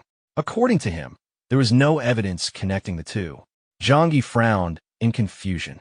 Spreading his arms, Jabak insisted he would never harm the guild leader, who had always treated him well. The sect leader's expression hardened. He demanded to know why Jabak had hidden his martial arts and attempted to kill Chung Myung. Jabak raised a hand and asked whether Chung Myung had bewitched everyone. He angrily questioned how a mere child could accomplish what even the greatest physicians could not. The sect leader replied that all he needed was proof, and the truth would become clear. Standing before him, Jabak insisted that anyone under Chung Myung's influence would refuse to listen to reason. Pointing at Chung Myung, he claimed killing the boy was the only way to bring everyone back to their senses. Chung Myung frowned in annoyance and mocked Jabak, asking how much longer everyone would have to listen to his excuses. Jabak looked at him in confusion and demanded to know what he meant. Chung Myung stepped forward as blue aura wrapped around his fist. He lunged at Jabak, saying they could settle everything with a single blow. Jabak slashed with his burning claws. Because Chung Myung had closed the distance, the attack grazed his hand, leaving a red mark. Landing on one knee, Chung Myung raised his hand for everyone to see. His palm had turned red. Everyone stared in shock. Looking at the mark, Chung Myung explained that it was the cinnabar hand of the monster. He said the technique left a crimson mark on its victim and could kill an ordinary person within hours. Jabak stared at the wound in disbelief. Chung Myung calmly added that he was not in danger, but an elderly person with no martial arts training could easily die from it. He smiled and said he would believe Jabaka's innocence only if someone else had been secretly injecting the cinnabar hand's energy into Chief Huang's body all this time. The sect leader's expression hardened. He immediately ordered his men to seize Jabak and gave them permission to kill him if he resisted. The guard charged. Jabak raised his burning hands and cursed them. Enraged, he shouted that everything would have succeeded if not for Chung Myung. Meanwhile, Song sat on the staircase, remembering Qi's order to remain there and beg the guild master for forgiveness by any means necessary. He lowered his head, feeling it was more of a punishment than an assignment. Suddenly, a massive explosion echoed through the courtyard. Song looked up in surprise. With a single strike, Jabak blasted through the wall. His hands burned with a sinister aura as smoke filled the area, though everyone behind it remained unharmed. Standing within the haze, Chung Myung remarked that the whole situation was simply ruining his mood. He added that they had already exposed the assassin and was certain the man had his own reasons for trying to kill Chief Huang. As the dust settled, Chung Myung narrowed his eyes and said he wanted to end everything quickly because he wanted to sleep. Jabok glared at him, furious at his confidence. Spreading his arms, he asked whether Chung Myung truly believed he could withstand the full power of the Cinnabar hand. Chung Myung raised an eyebrow and replied that he was not talking about himself. Everyone turned around. Zhangyi also looked back. Sunbeak was approaching from the distance. Chung Myung smiled and said the hero from the Southern Edge sect had arrived at the perfect time to defeat the assassin. Sunbeak stopped before the ruined building. Confused, he asked why he would do that. Chung Myung pouted in confusion. The sect leader frowned. A moment later, Sunbeak realized what Chung Myung meant. Holding his scabbard, he understood this was the perfect chance to make up for his earlier mistake. Gripping his sword, he rushed forward and declared that the assassin would face the sword of the Southern Edge sect. He charged past Chung Myung and engaged Jabok. Leaning back slightly, Chung Myung smiled and remarked that one problem had already been solved. Zhangyi asked whether that was all. Jabok answered with another punch. Chung Myung explained that someone from a renowned clan could not lose to a person who had never truly mastered the martial art. The sect leader asked what he meant. Chung Myung showed everyone his hand. The crimson mark had already begun to fade. He explained that although Jabok had learned the Cinnabar hand, he had lied about his level of mastery. The sect leader stared at the fading mark in amazement and asked whether Chung Myung was really just an ordinary swordsman. Looking puzzled, Chung Myung pointed at himself and casually declared that he was the greatest swordsman in the world. As Sunbeak and Jabok continued fighting, Chung Myung sat on the steps, opened his mouth, and let out a long yawn. The boy narrowed his eyes and looked up at the sky while a fierce battle continued behind him. Glancing back, Chung Myung complained that they had been fighting for hours and said he could have defeated the villain himself. Jabok finally collapsed on his back. Sunbeak stood over him with his sword in hand. Covered in sweat and bruises, Sunbeak declared that the villain had been defeated. Zhangyi nodded and praised him, saying he would never forget the Southern Edge sect's help. Exhausted, Sunbeak dropped to the ground. Chung Myung folded his hands behind his back, relieved that everything was finally over. The sect leader wondered how he should react. He was amazed that Chung Myung had solved a mystery that had lasted for more than a year in only 2 days. He could not understand how the answer had been so simple or why no one had ever suspected the trusted manager. Looking at Chung Myung, the sect leader felt as though an old, wise master was hidden inside the young boy. Zhangyi then asked why Jabok had tried to kill his father. Surprised, Chung Myung admitted he had no idea. When asked if he had any guesses, he simply shook his head. Smiling, he explained that his job was to solve the problem and collect a reward, not investigate people's motives. Rubbing his fingers together, he reminded everyone that the reward had better be worthwhile. The sect leader smiled and assured him it would be. Then he pointed out that Chung Myung had forgotten something. Jabok was still lying among the rubble. Zhangyi explained that capturing the culprit was never his main concern. All he wanted was for his father to recover. The sect leader asked whether Chung Myung could truly heal him. With complete confidence, Chung Myung replied that he could. Zhangyi extended his hand and promised that if his father recovered, the Unitrade Guild would fully support the sect and devote all its strength to helping it. Chung Myung stared at him in surprise before shaking his hand. Zhangyi considered it only a small repayment. Chung Myung immediately complained that the debt should be repaid to him personally, not the sect, making Zhangyi realize his greed far exceeded what he had imagined. Later, Chung Myung sat beside Chief Huang's bed. Satisfied that he had pushed all the troublesome work onto the Southern Edge sect, he focused on the final task. Looking at the old man's body covered with crimson marks, he admitted to himself that he was not completely confident. He remembered that he was not the legendary Plum Blossom Sword Saint. One mistake could trigger a surge of demonic chi and kill the chief instantly. Even so, he decided to proceed. Closing his eyes, he silently hoped no one would blame him if something went wrong. Blue aura gathered around his hands as he poured his energy into Chief Huang's body. His consciousness entered the man's spiritual world. Before him stood a massive wall of demonic energy. Above it, the dark chi twisted into countless black snakes. The serpents hissed and rushed toward him from every direction.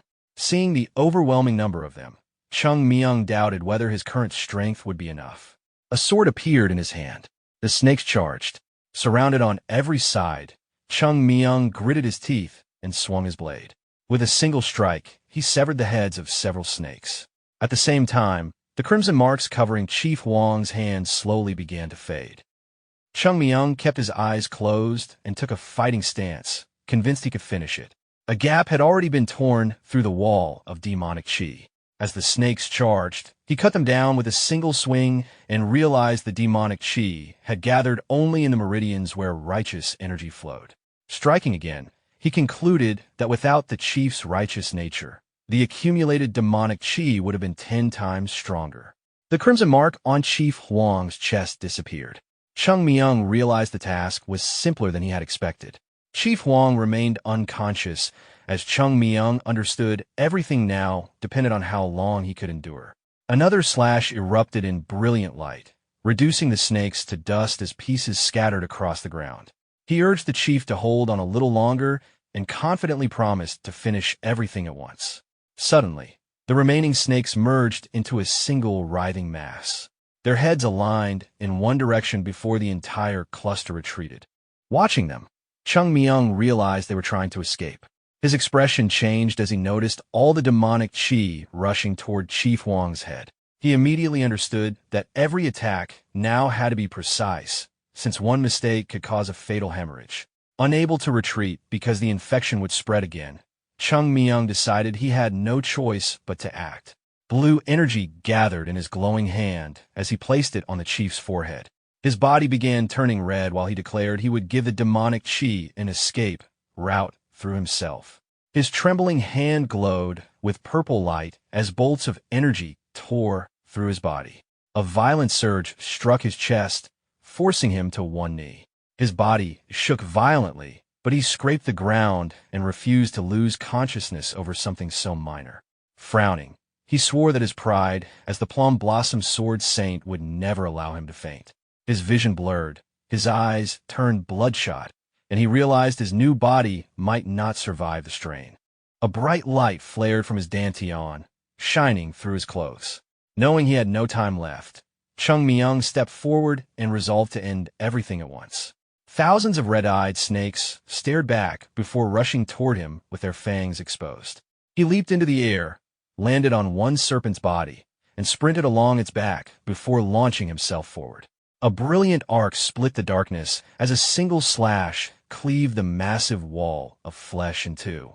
Before he could react, the giant serpent swallowed him whole. An instant later, countless cuts erupted from inside its body. The monster exploded into pieces as Chung Myung burst free with another swing of his sword. Landing lightly, he turned around in confusion, wondering how it had happened. The remains of the giant serpent crashed behind him. More snakes attacked from every direction. Their speed had increased dramatically. Chung Myung spun around, severing their heads one after another, but the endless swarm continued advancing. Realizing he could no longer follow all of their movements, he was surrounded. A brilliant flash illuminated the darkness as several more powerful strikes destroyed the approaching reptiles. Breathing heavily with sweat pouring down his face, Chung Myung realized this battle was far more dangerous than when the demonic chi had remained inside Chief Wang's body. The demonic chi had become desperate now that it had nowhere left to escape. He looked ahead and understood that if the fight continued much longer, his energy would run out first. Veins bulged across his face as he jumped back to evade another strike. At that moment, a giant snake lunged and bit into his side, lifting him high into the air. Clenching his sword tightly, Chung Myung swung his blade. Before the strike could finish, another snake slammed into him, knocking the sword from his hand. Chung Myung's sword slipped from his hand. With no weapon left, the snakes swarmed and devoured him. Grinding his teeth, he realized this could be the end. Surrounded on every side, he understood there was only one option left. He had wanted to avoid using it because a single mistake could cost him both his body and his mind. Closing his eyes, Chung Myung made his decision.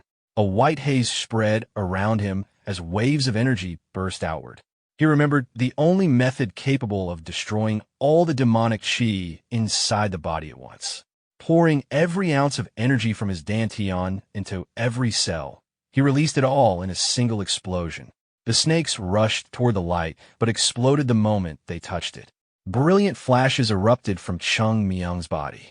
He clenched his teeth against the unbearable pain as his body felt like it was falling apart. The skin on his hands peeled away with the crimson marks while the demonic qi evaporated from his fingers. The crimson aura finally left his body. Collapsing to the ground, Chung Myung lay there as white smoke rose from him.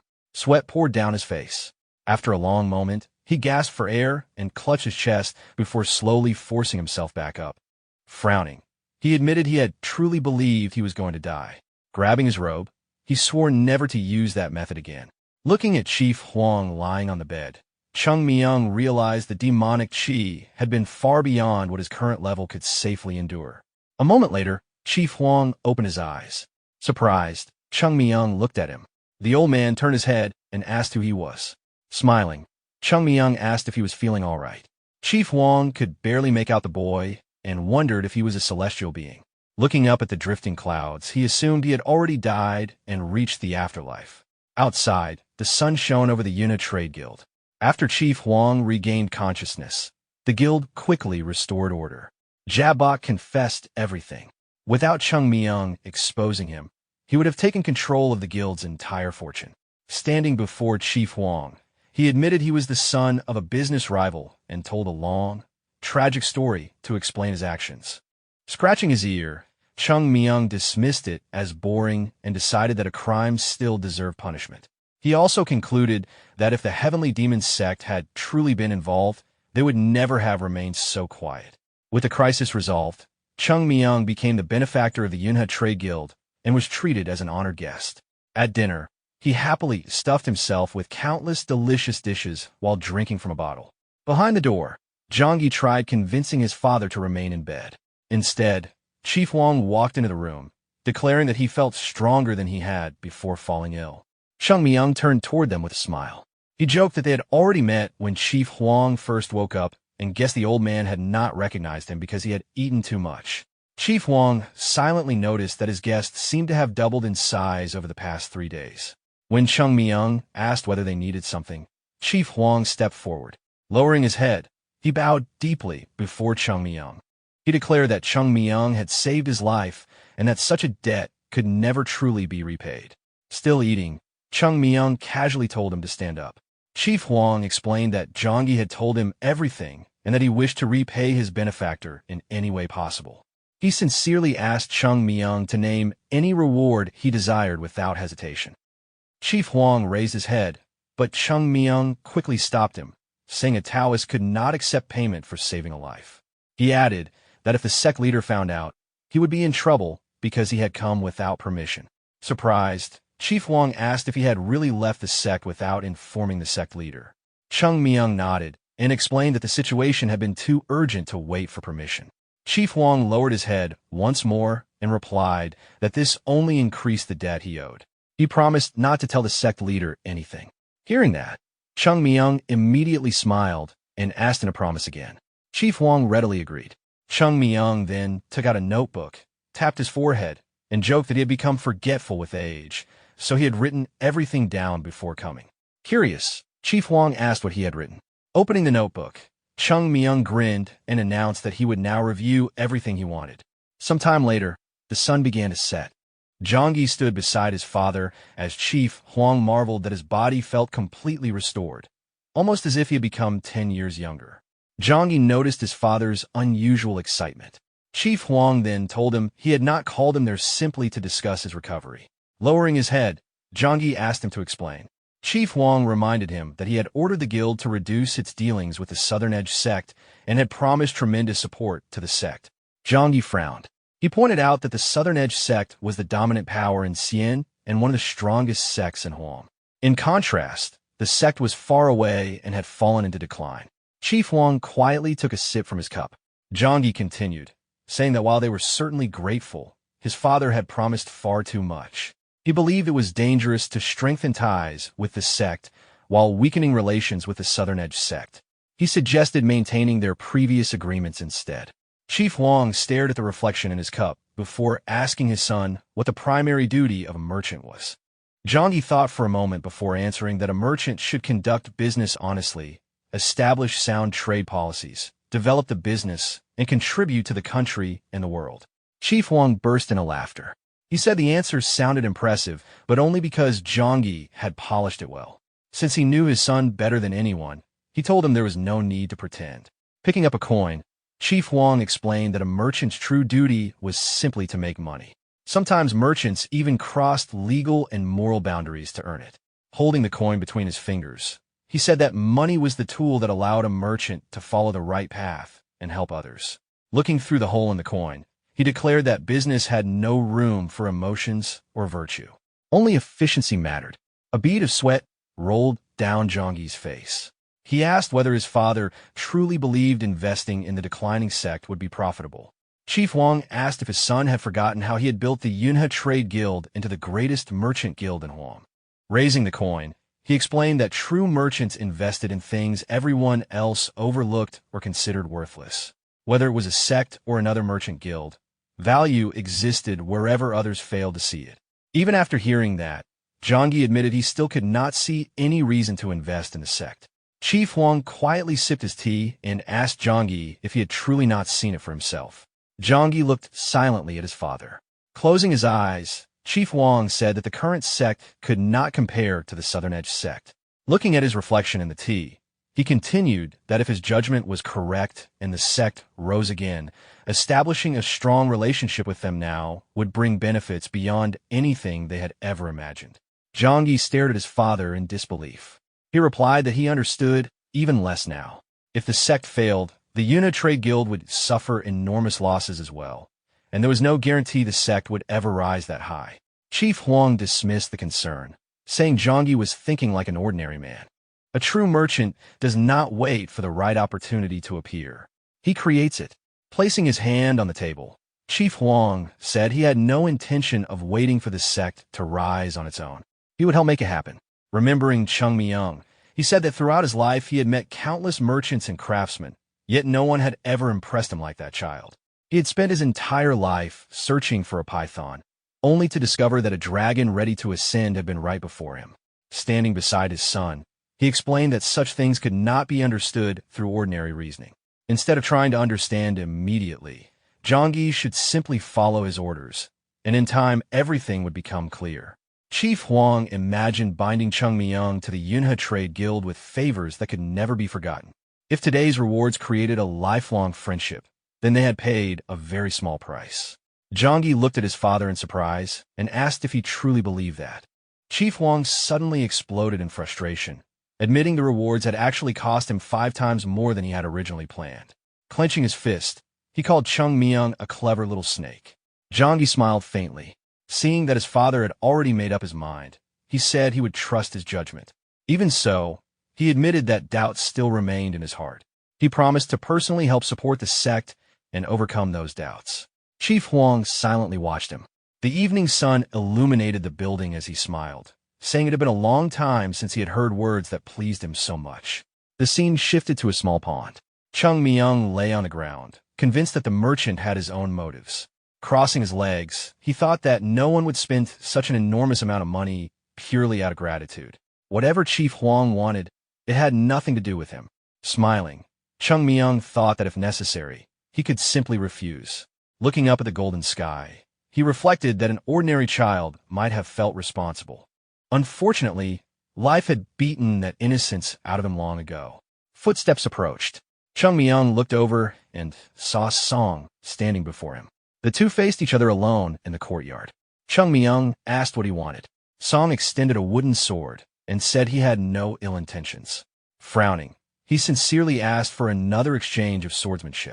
Holding out the wooden sword, Song admitted that he now understood Chung Myung had deliberately used him as part of his plan to uncover the truth. Since everything had worked out, he no longer held any resentment. Chung Myung stood up in confusion and asked what Song was talking about because he knew nothing about any trap. Song simply stared at him in silence. Chung Myung asked if they were not the ones who had tried to set him up in the first place. The young man smiled. Song asked if that was why Chung Myung no longer held a grudge against him. The Southern Edge Sect disciple looked at Chung Myung in silence. Chung Myung then asked what any of that had to do with exchanging swordsmanship. Holding out the wooden sword, Song admitted that it did not matter whether he had been humiliated, manipulated, or used as a pawn. Everything had happened because of his own ignorance. Frowning, Song said the only thing that still bothered him was their duel. Looking at Chung Myung, he admitted he still could not understand what had happened during that fight. Chung Myung looked away and asked if that was why he wanted another match.